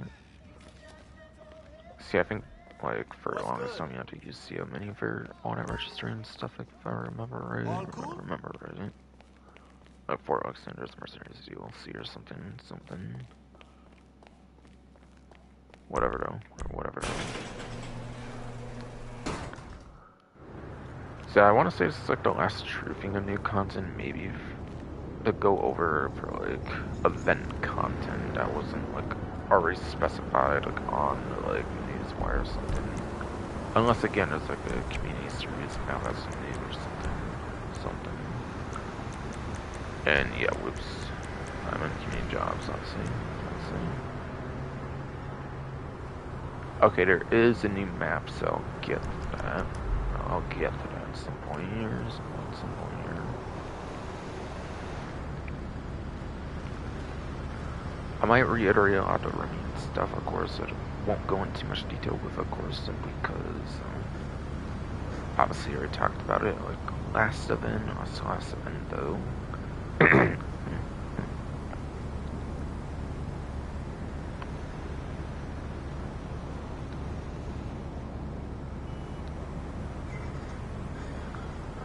So as a reminder, there's this carbon membership for free, but I think it only saves you like $50,000 or something. Nothing that crazy. 50K you can easily get like in a lot of different ways nowadays. Like probably like 10 minutes or something. Like literally though. Like if even 10 minutes. Oh, Sooners racing suits is half off. As a reminder right now. So the racing suits category in the car meet looks like that's half off. And since there's 5 times rep for everything you do, I think when you buy some clothing you actually get increased rep. Good time to do that as well.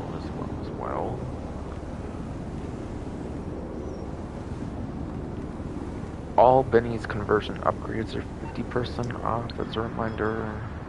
So I don't have much vehicle discounts to go over. I could go over those in detail if I wanted to. Assume if HSW, I think conversions might also be on discount. Or no, it's HSW performance upgrades, my bad. But maybe not conversions or something.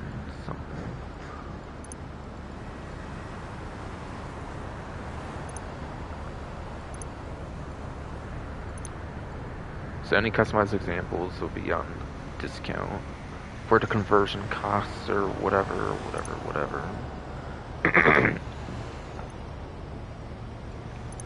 So whatever the upgrade cost is for the Benny's variant, whatever will be the discount.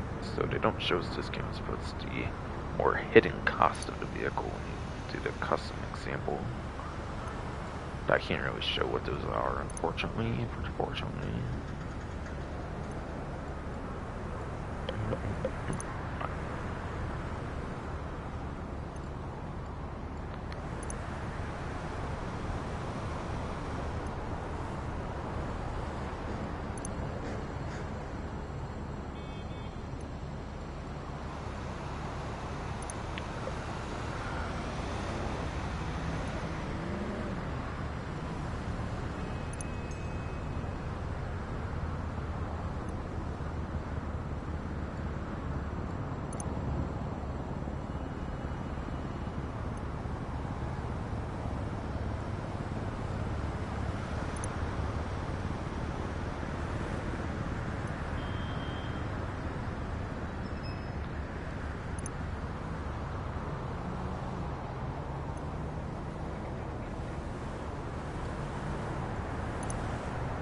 I think I showed the whole rope of that.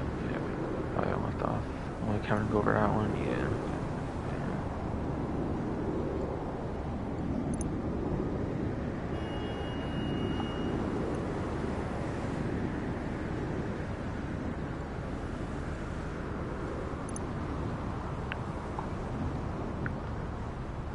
And yeah, it's Donk one. It also includes the faction custom as well, by the way. That one, since there's 2 different variations of that one, worth noting for the faction in particular. Or yeah, the faction in particular, obviously it's going to include both of those upgraded ones.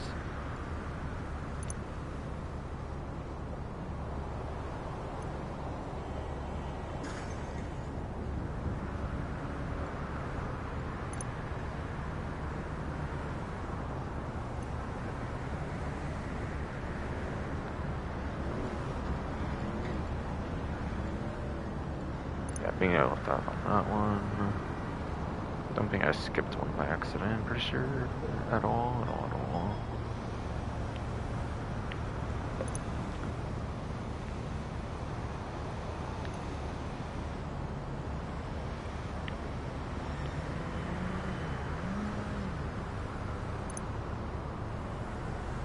Yeah, definitely left off on that one.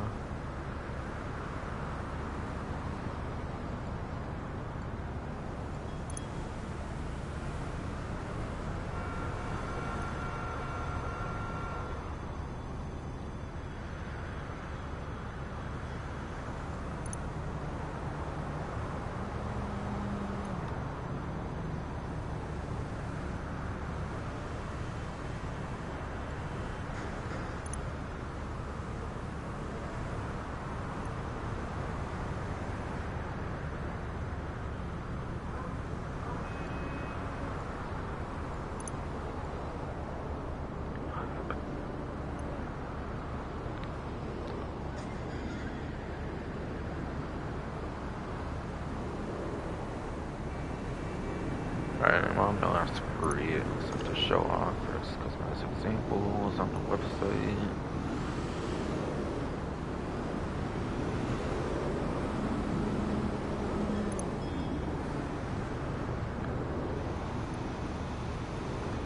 And you have to comment retro custom, like comment being available again on the vehicle website at some point. All of them are officially on here. The one was vaulted at one point, yeah, with the comment retro custom. I know it's the only one ever vaulted at one point. Pretty sure. But yeah, all those different variations of like customized examples, yeah, all those conversion costs are on like half off discount. Yes, half off discount, dude. As a reminder, turbo tuning's half off. For turbo tuning upgrades. As a reminder, HSW performance upgrades are half off, like the HSW turbos, like HSW like brakes, all that kind of stuff, surely. But I might have misunderstood it as like conversions, like last time or something, last time. But yeah, it's like the HSW turbo, like brake suspension, all that kind of stuff, I think.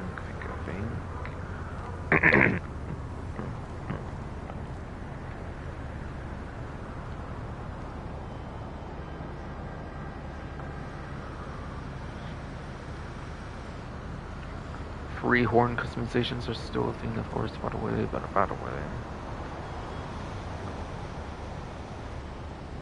Blue and yellow tire smoke customizations are half off.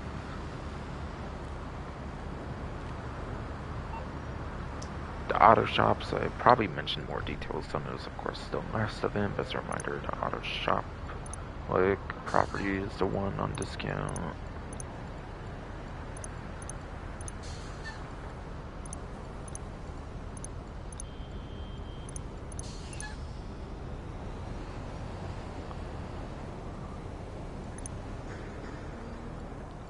If I remember right, Mesa's was expensive for 1,920,000 to 1,152,000.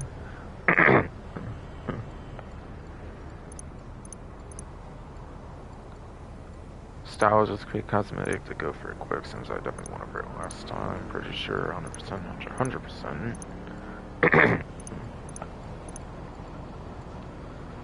Since like the 40% off, of course, but cosmetic only, emblem stuff as well.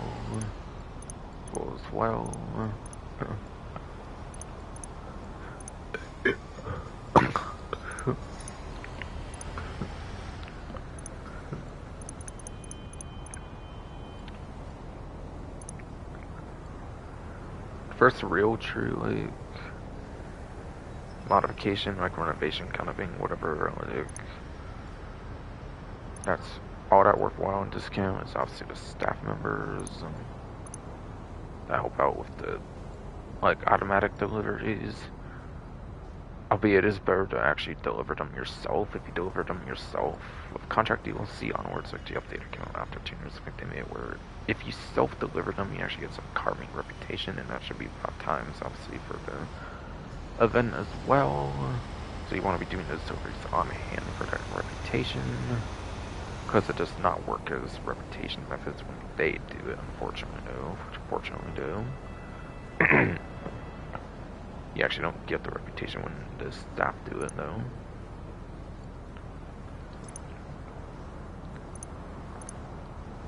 We have personal quarters. Well, you need a spawn there, of course, can be slightly worthwhile, especially if you use, like, doing this for depository contracts like a lot, it will definitely be worth it for that, for sure, for sure, for sure.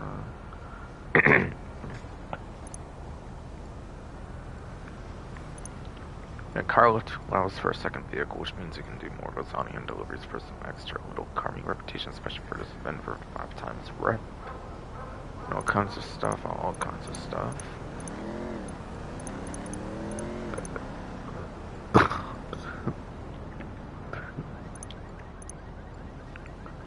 And again, the membership is free apparently, which saves you $50,000. I'm pretty sure, pretty sure.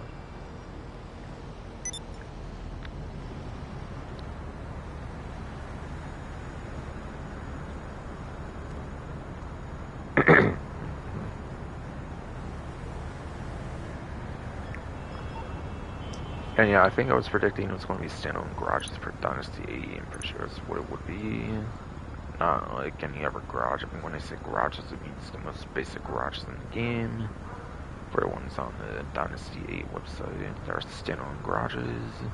And it's not going to include like the import-export DLC, like 6-car garages or anything like that. Anything like that.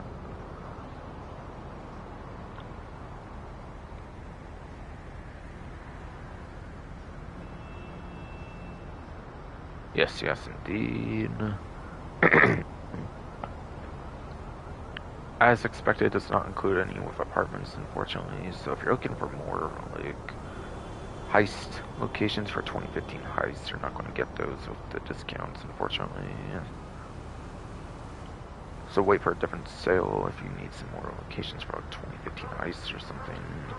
I wouldn't recommend going for them so you can get more locations again, yeah, for your 2015 heists. Would probably be better to just do that instead of like just getting the standalone garage stuff. Standalone 10-car garages aren't bad if you don't mind like lack of like apartments though, of course though. But I wouldn't go any like 6 or like 2, those aren't gonna be like worth it at all, basically, So obviously you're not maximizing on vehicle slots if you're like a 6 or 2-car garage or something.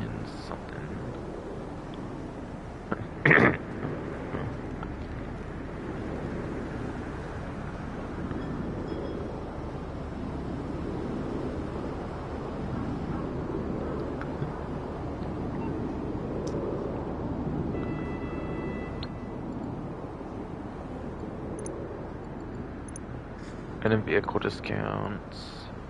As a reminder, Banshee GTS, I kind of went over that one again already, but yeah, it's really good as HSW or not. So regardless of platform, it's a very solid discount. As it stands.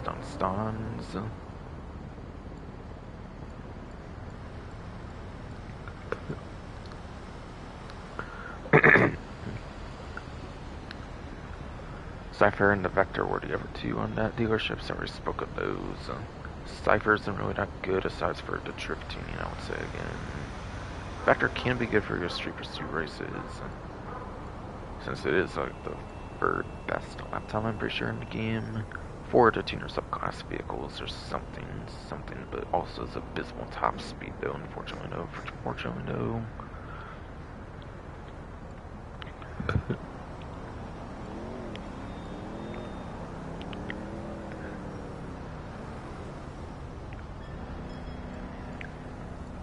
Paragon R.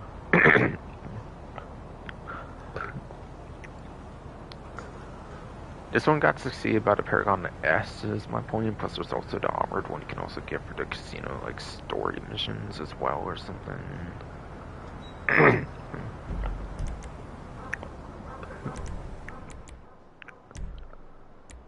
Yeah, for those that don't know, the bonus item for tier 2 here, that's the Paragon R, like, armored, after completing cashing out. So there's already a free armored version anyways, you might as well just go for the armored one for the casino story missions instead of, like, getting the civilian version. So I don't really recommend going for that discount at all, unfortunately. Fortunately, though.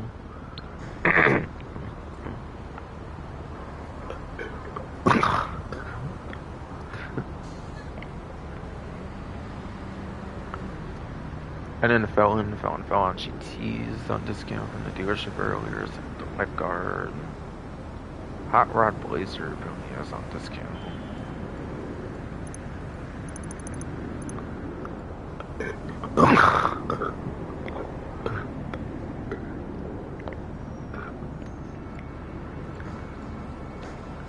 This one on the San Andreas Brado's website apparently.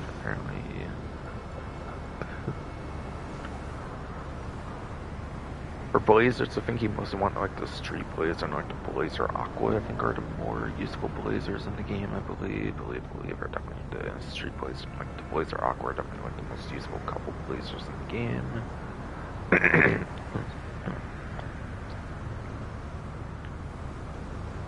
Plus, if we do any ending in like story mode, such for like ending A where you kill Trevor, I think ending B and C, you get this vehicle like in story mode anyways.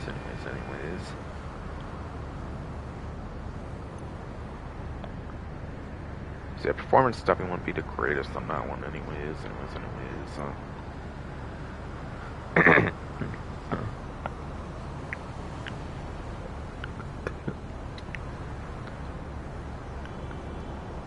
As a reminder, Rapid GT and NTXF at the dealership are also on discounts, but they're not really going to be that crazy. Back actually on the Severn website, I guess I kind of jumped the gun on that one, I guess. With the RC Bandito 2 times, you can actually get RC Bandito on discount right now, which is nice, So obviously Bandito's time travels in 2 times right now, you might as well get it for sure, I would say. Like, yeah, they're not the most useful thing, but you can always make some kind of money with this vehicle if you're willing to put some time and effort into it.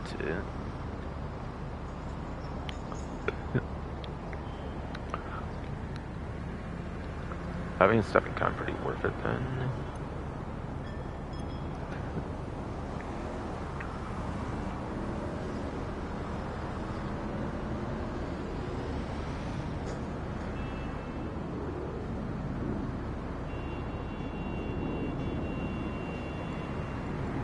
In Warstock, there's the Chernobog apparently for a weaponized one. In some way, shape, or form, it'll always be worth it with the weapons or something. Albeit you pretty much need a second player to maximize on it, so if you're not a group player, it's not the greatest vehicle. But it does have a dedicated slot in the facility no other vehicle can fit in, so you might as well just get one.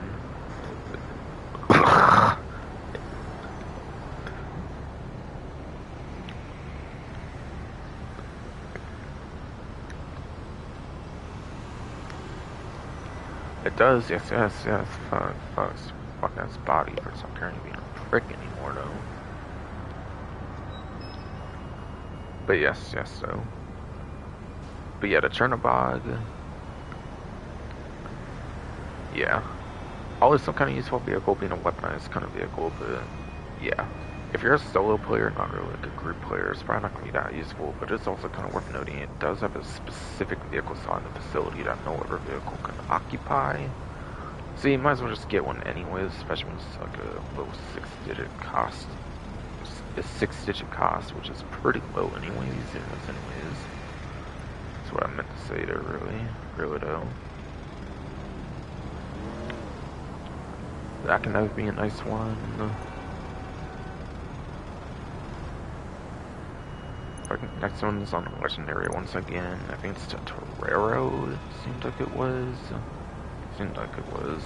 Again, I went over numbers and stuff in the last stream, so if you want like performance numbers in particular from like last stream, refer to that obviously, rather than this stream if you want more like specific details, by the way.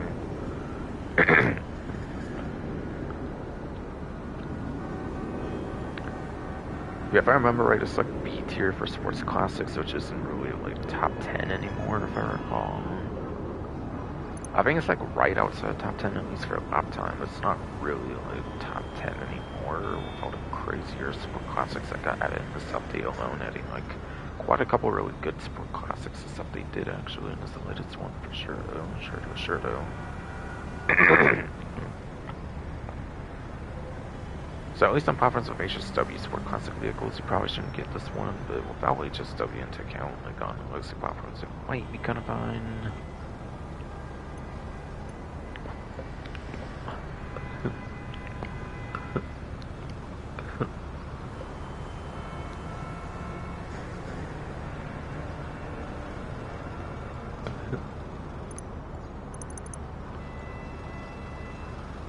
Desert Raid isn't quite as crazy as it once was, but I think it might actually still be like top 10 actually.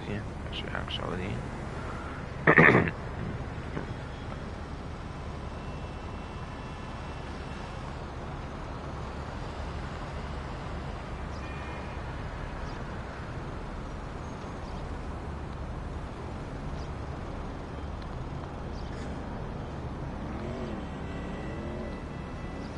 Okay, well, scratch, I'm kind of wrong. It is actually on legacy platforms, but not really the current platforms. Unless you disable HSW and off-road race, of course. So, it's not as good, and then, yeah. The last vehicle discount is a complete joke of a vehicle. It's just Pegasus. There is, however, no storage limit on Pegasus. You might as well just buy one if you want one. Like, really, it's probably, like, really cheap anyways. Or it's like 6 digits, probably in like the lower half of 6 digits or something, I'm guessing, at least on discount, at least.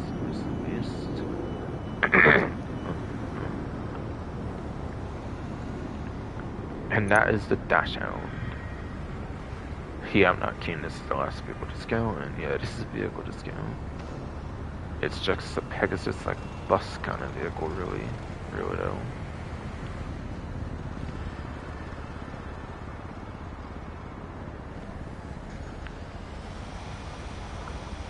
And then, as a reminder, the gun van inventory apparently is on discount. I went over it last event though. I yes did go over it last event. So I'm not going to want to spend as much time then, I think. And I already don't necessarily spend the most time on that or even vehicle discounts. So, combat shotgun, you have to like get there in a Caprico heist finale, like in the compound or something. I think to unlock it normally. So having it at the gun van is actually very good. So retailer-wise, it is a gun van exclusive if you don't want to like find it during a Caprico heist finale, which isn't really worth it since you might as well make your money quicker during a Caprico heist finale, so you can get to the next one quicker, of course.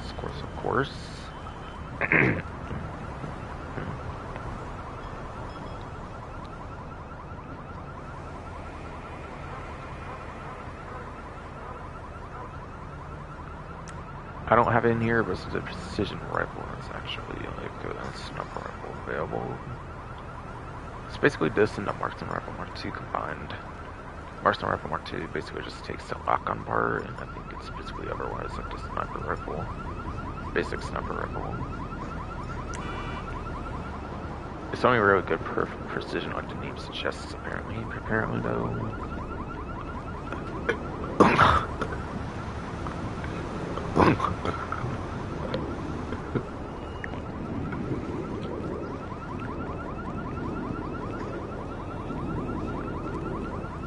But yes, so.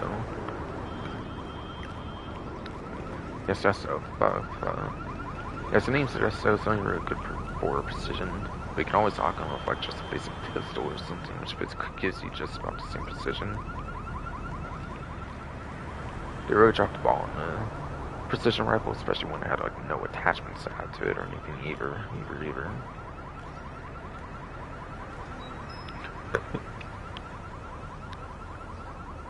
But yeah, as a reminder, that combat shotgun from earlier is 30% for plus, and railgun's half off as a reminder.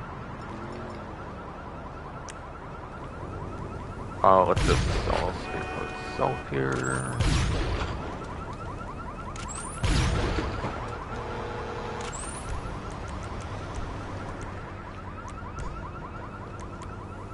If you do it this way, full ammo 2,100. It's a trick to get the ammo much cheaper though. CO, you can also do the Merriweather ammo box, and it's basically the same thing. You just have to wait for it to drop instead of dropping just right next to your feet, which is a bit inconvenient though. But you have to hold the railgun to get the ammo in particular though, just keep in mind, I think. But yeah, even with no ammo, like 0, you go right to 20 for just $1,000 as well. Really good weapon, and it's half off right now as well for the event. And it's also a gun van exclusive, so you can only pick up at the gun van as well.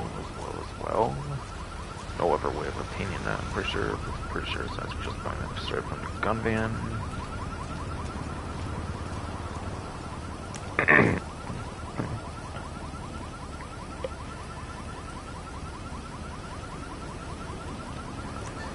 compact rifle.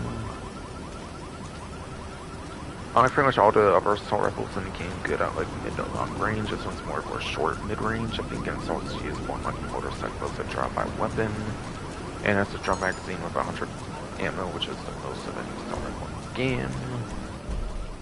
So it's very unique being a drop-by like assault rifle, even for like motorcycles. Basically, it's used. I would say.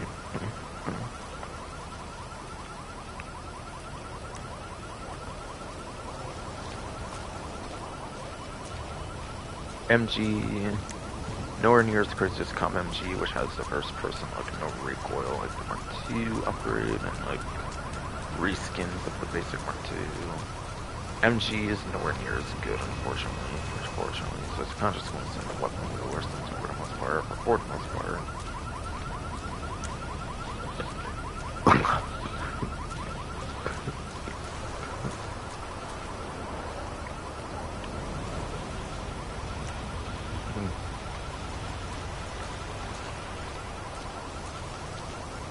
Machete is the melee weapon available. It's really just for biker melee for the most part. It's the most unique thing it's want to do, aside for what every other melee weapon basically just does. What's just being a basic melee weapon to use like on foot. Again, at least it's usable in biker melee because not all of them are. Nowhere near as much gore with this weapon like there was in like GTA Vice City, unfortunately though, where like 3D Universe is a whole even as that's a whole even. Unfortunately though.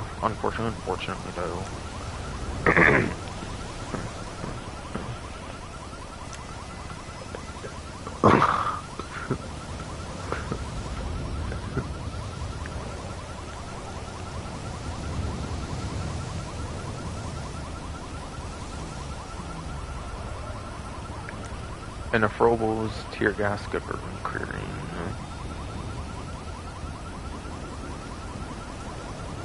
Grenade is your basic explosive throwable, and then proximity mines, as the name implies, good for proximity, like a very good anti-creep tool for when there's a creeper close in proximity or something. On a rare occasion, you might even have those dumb Mark II people, like literally like going on the road with their Mark II or something, and like those people are fun when you blow them up or something. Not Mark II hater, just saying that's a thing, basically.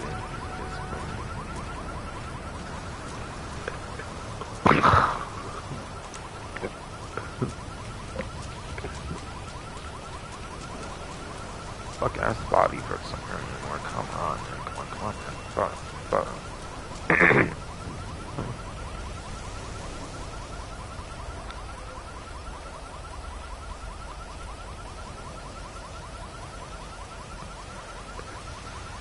So I think just HSW time trial and like the community like series kind of thing, and I think that's it basically. It's basically remaining at this point to cover now.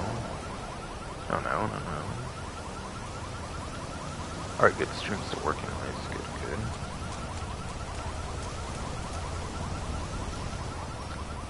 Sorry, easier stream, I guess, with the HSW time trial and then do the community, I guess, why not? Feeling like doing that for once, I guess. Yeah, I do still prefer HSW touch outs over like community race, but whatever. I'll just change the order for this one time at least. In case a stream issue wants to happen or something.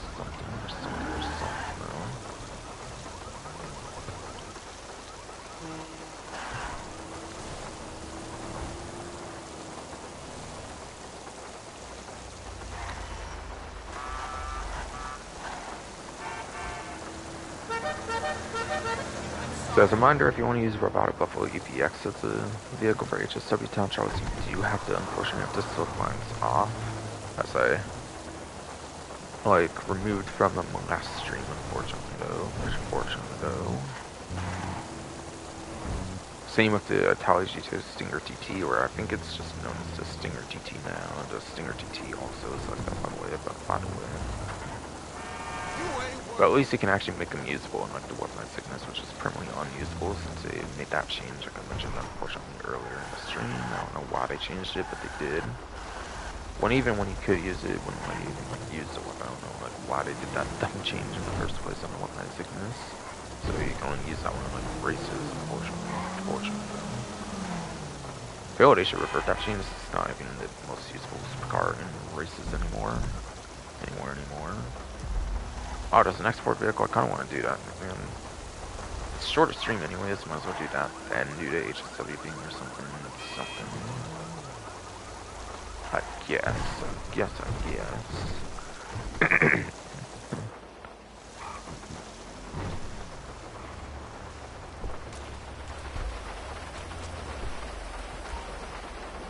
Project MS. Like the top of non-HSW supercar in the game, apparently. Interesting. Wow!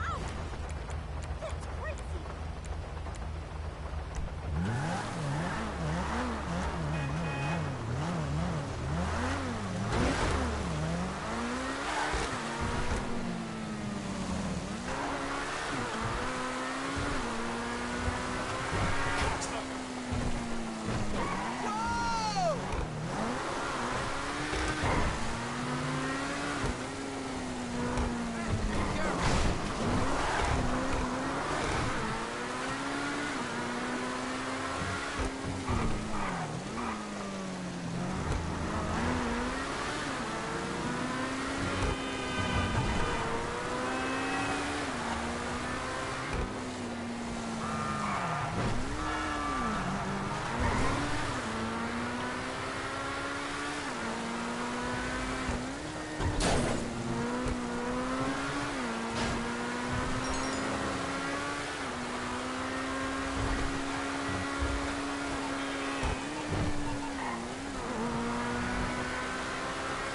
Yeah, that was about last play missions or whatever.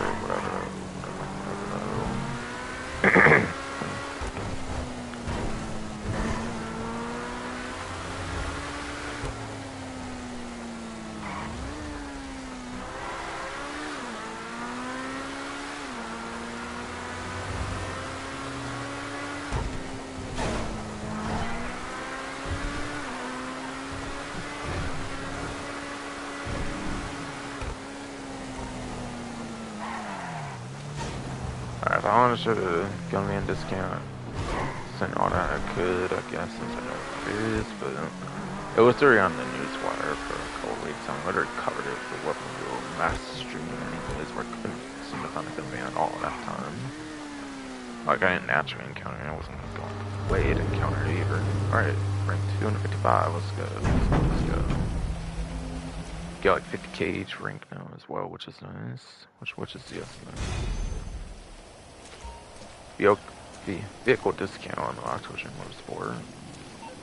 So I wonder if it was like ones where you have like 48 minutes to spend it or something.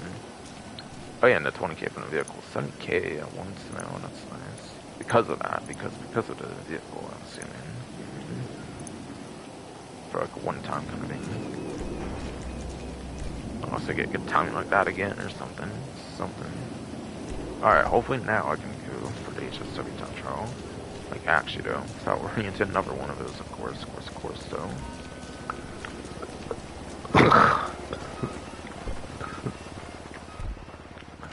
of course, though.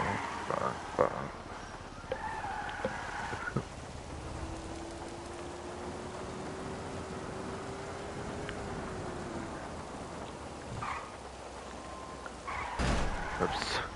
Oops.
Okay, okay. That was a fun way to kill, I guess. Didn't mean to at all. Fuck ass body for some grenade sure caused that bullshit for me. Whatever. Fuck all over though.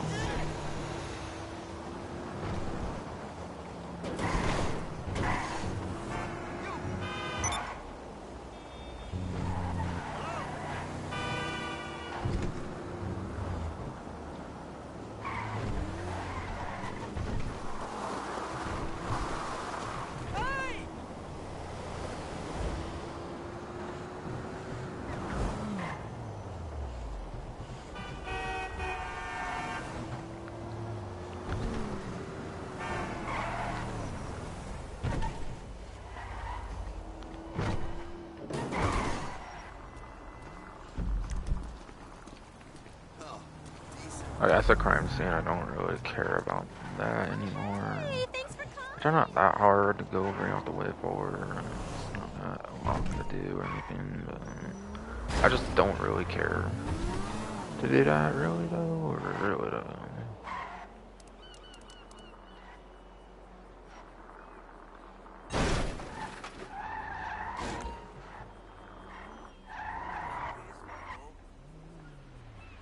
Surprised those like front lights are still good actually though.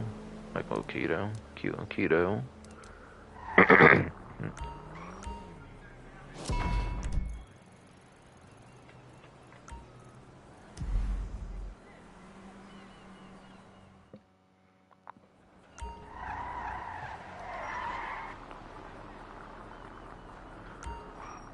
Alright, 1 minute 25-second part time apparently for this one.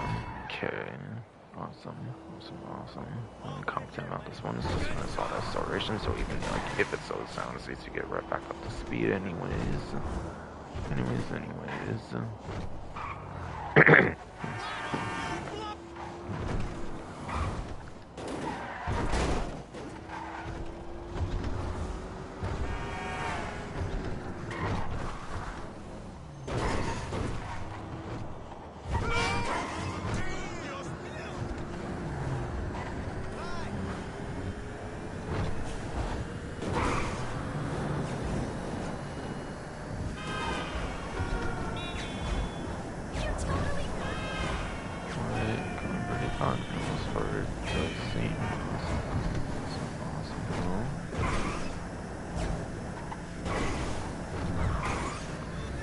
Oh sheesh.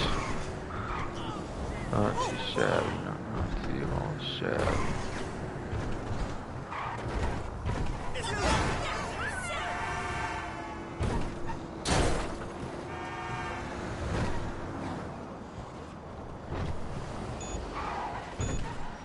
Come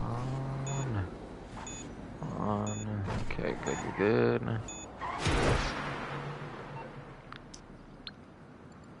Yeah, 251,000. Okay.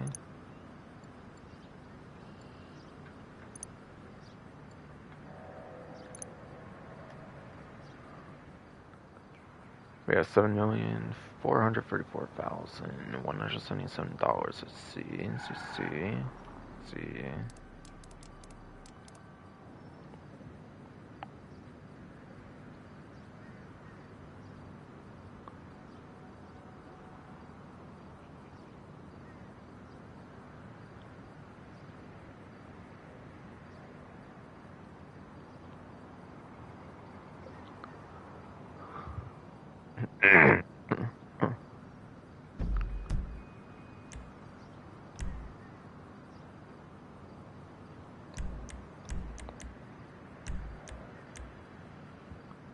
I swear, didn't I see like one of those pop up and it didn't have like a money thing? Maybe it's only for some reason a new map this time and it's like a 2 times or something. Could have sworn the last time there was like money opportunity for the ones that weren't new though, but whatever though. Whatever though. Wait, the new map doesn't even have times on it. What the heck? For once? That's crazy, man. That's crazy. Well, I guess it's technically saying it's new, so I guess I'm still gonna do it then. And yeah, this isn't randomly like times or anything. Didn't expect that, of course, since it had that for quite a couple weeks or something, but whatever though. Or whatever though.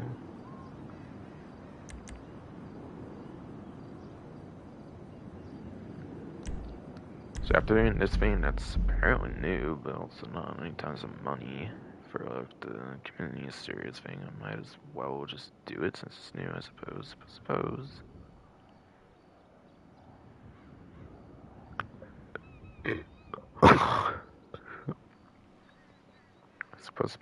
Fuck.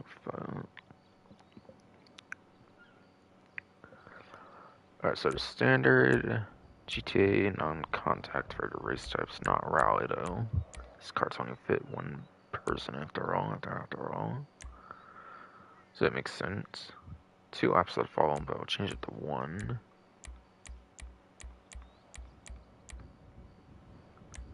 Locked to go-karts, not surprised it's locked to that. Snowing this fall apparently for the weather, that's pretty interesting. But yeah, apparently this one's hyphen, like that specialty kind of N, like hyphen, and in all caps Kart Japan. Okay then. Traffic force to off. Additional options. No one levels at default that can't be changed. Straight off, restricted. So maybe only 1 to 2 go-karts available. I'm not sure really. Not sure really though.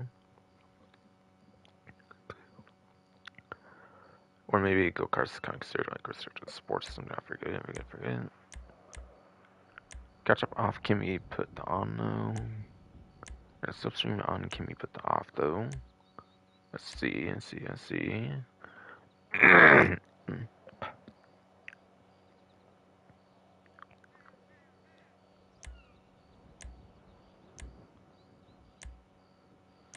starting grid order to follow and then go on. Okay then.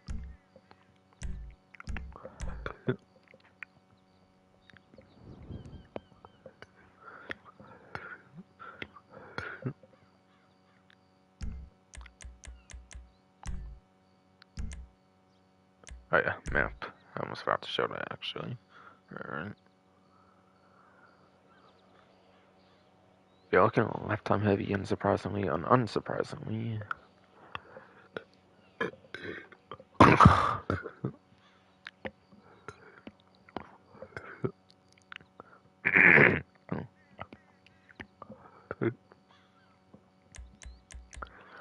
Unsurprisingly. Yes. Fuck. God, fuck as fuck, man. Stupid body anymore. It looks pretty much purely lap time, maybe a slight tad, some moments of top speed, but not really much of any of those, so yeah, like a couple good top speed sections, if anything, like 2 or 3.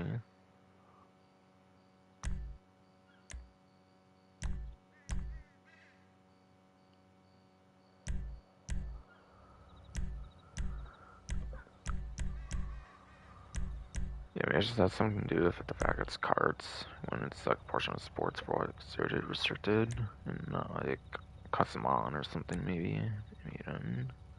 Free mode, whatnot. Bulletproof, helmet, whatnot. Alright, that's pretty much all good.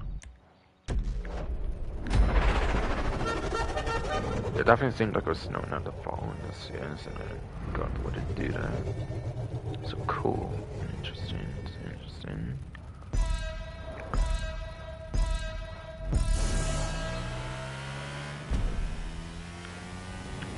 World record for 7 seconds, 7 seconds apparently. 20 checkpoints. Okay.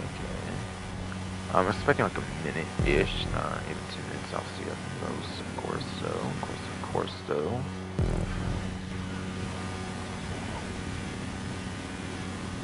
Of course, though.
Kind of had a bit of a spin out. I might need to get over 2 minutes. Oh, wow. Come. How? Okay, that's definitely do it now.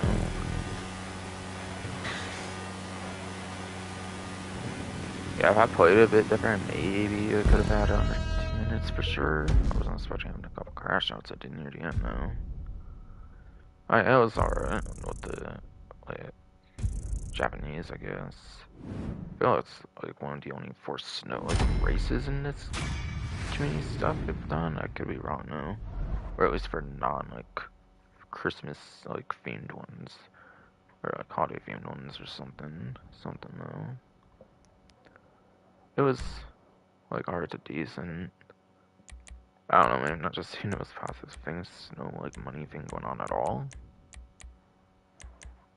Yeah, I don't even necessarily like make mention to ones returning, especially since they're not even like at times. I swear, isn't this like the first community thing that's like not even a times event though? It's weird, no? Weird, no? I don't even mind in the future if you just did like community stuff and didn't even put times. Like, I don't necessarily care too much for that.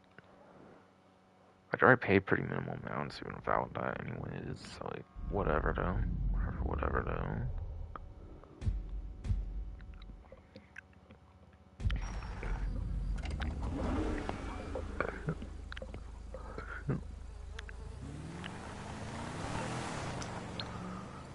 Alright, 590, yes, see.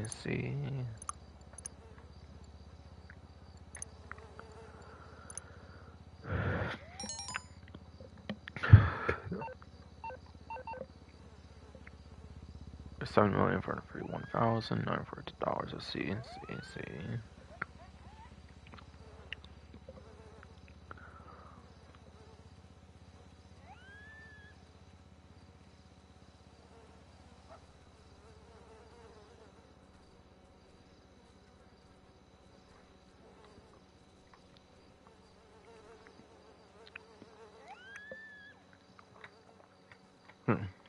Not even a 3 hour stream yet, okay. Okay.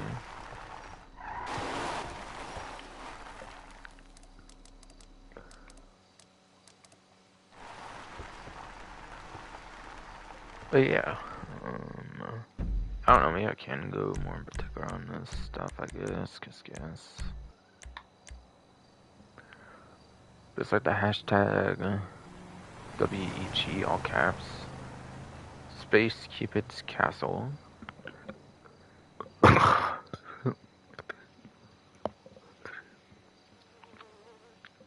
Shit, fuck ass body for some current anymore. What the fuck we doing anymore, man? Like, come on.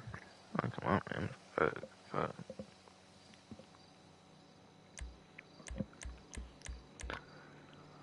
So yes, the number, like hashtag, like all caps WEG, and then space Cupid's castle.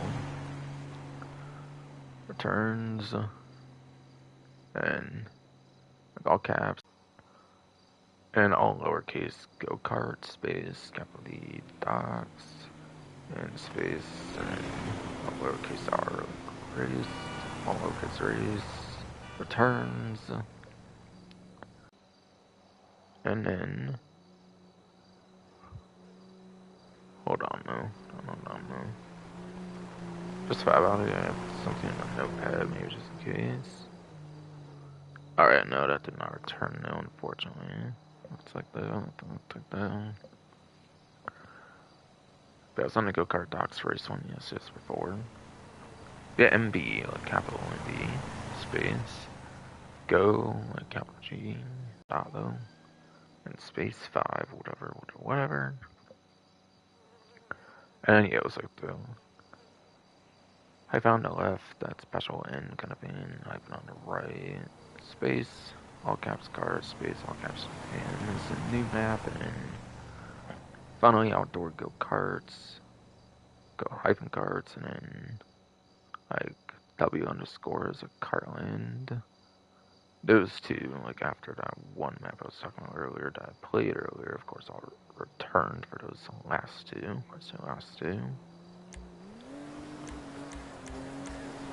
And yeah, what's cool, hits continue to be available like more permanently, as was the case like last week, I think, finally.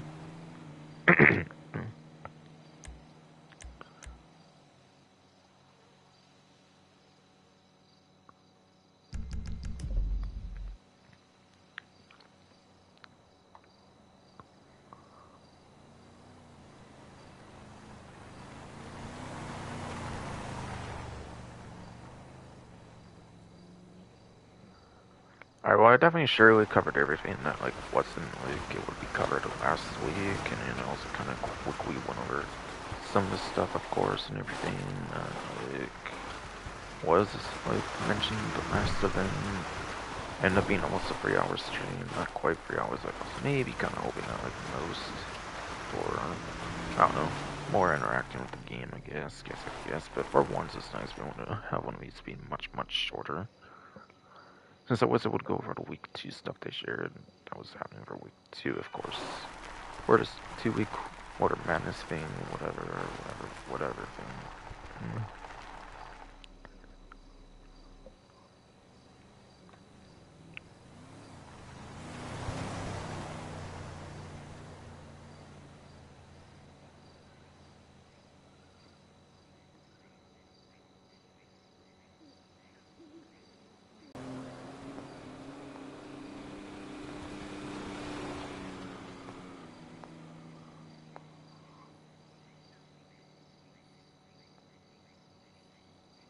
Alright though, right though. So yeah, I think I pretty much have covered everything. By the way, I have an announcement to make. I was able to get a Switch 2, basically, discounted as well with Costco, like, discounted, like, Nintendo cards as well, even. So they want to increase the price of that September 1st, I'm pretty sure is when that happens. So I'm like, nope, I'm getting it. Even if I have to get, like, the basic edition of GTA 6, even if I have to get the basic edition of GTA 6, which I totally don't mind doing with the kind of mishandling of GTA 9 over the years and stuff. I'd rather get a Switch 2, honestly, than a more expensive GTA 6 edition. I'm not even lying, so that's what I did, honestly. I'll just get a basic GTA 6 if I have to, if I have to. With the way this has all been handled in the first place. Not gonna be like another YouTuber just using like money for the most expensive edition and stuff. And promote like 100% of trash. Despite complaining about all kinds of stuff before, like a Gilly Master probably would, or anything anyways. Just cause it's their living or something. They'll justify with some kind of excuse somehow anyways. But shit, niggas can always have some fucking ass standards though. Like fuck though, even if it's your favorite ass franchise or something. But I'll finally be it for this stream though. Hope you enjoyed.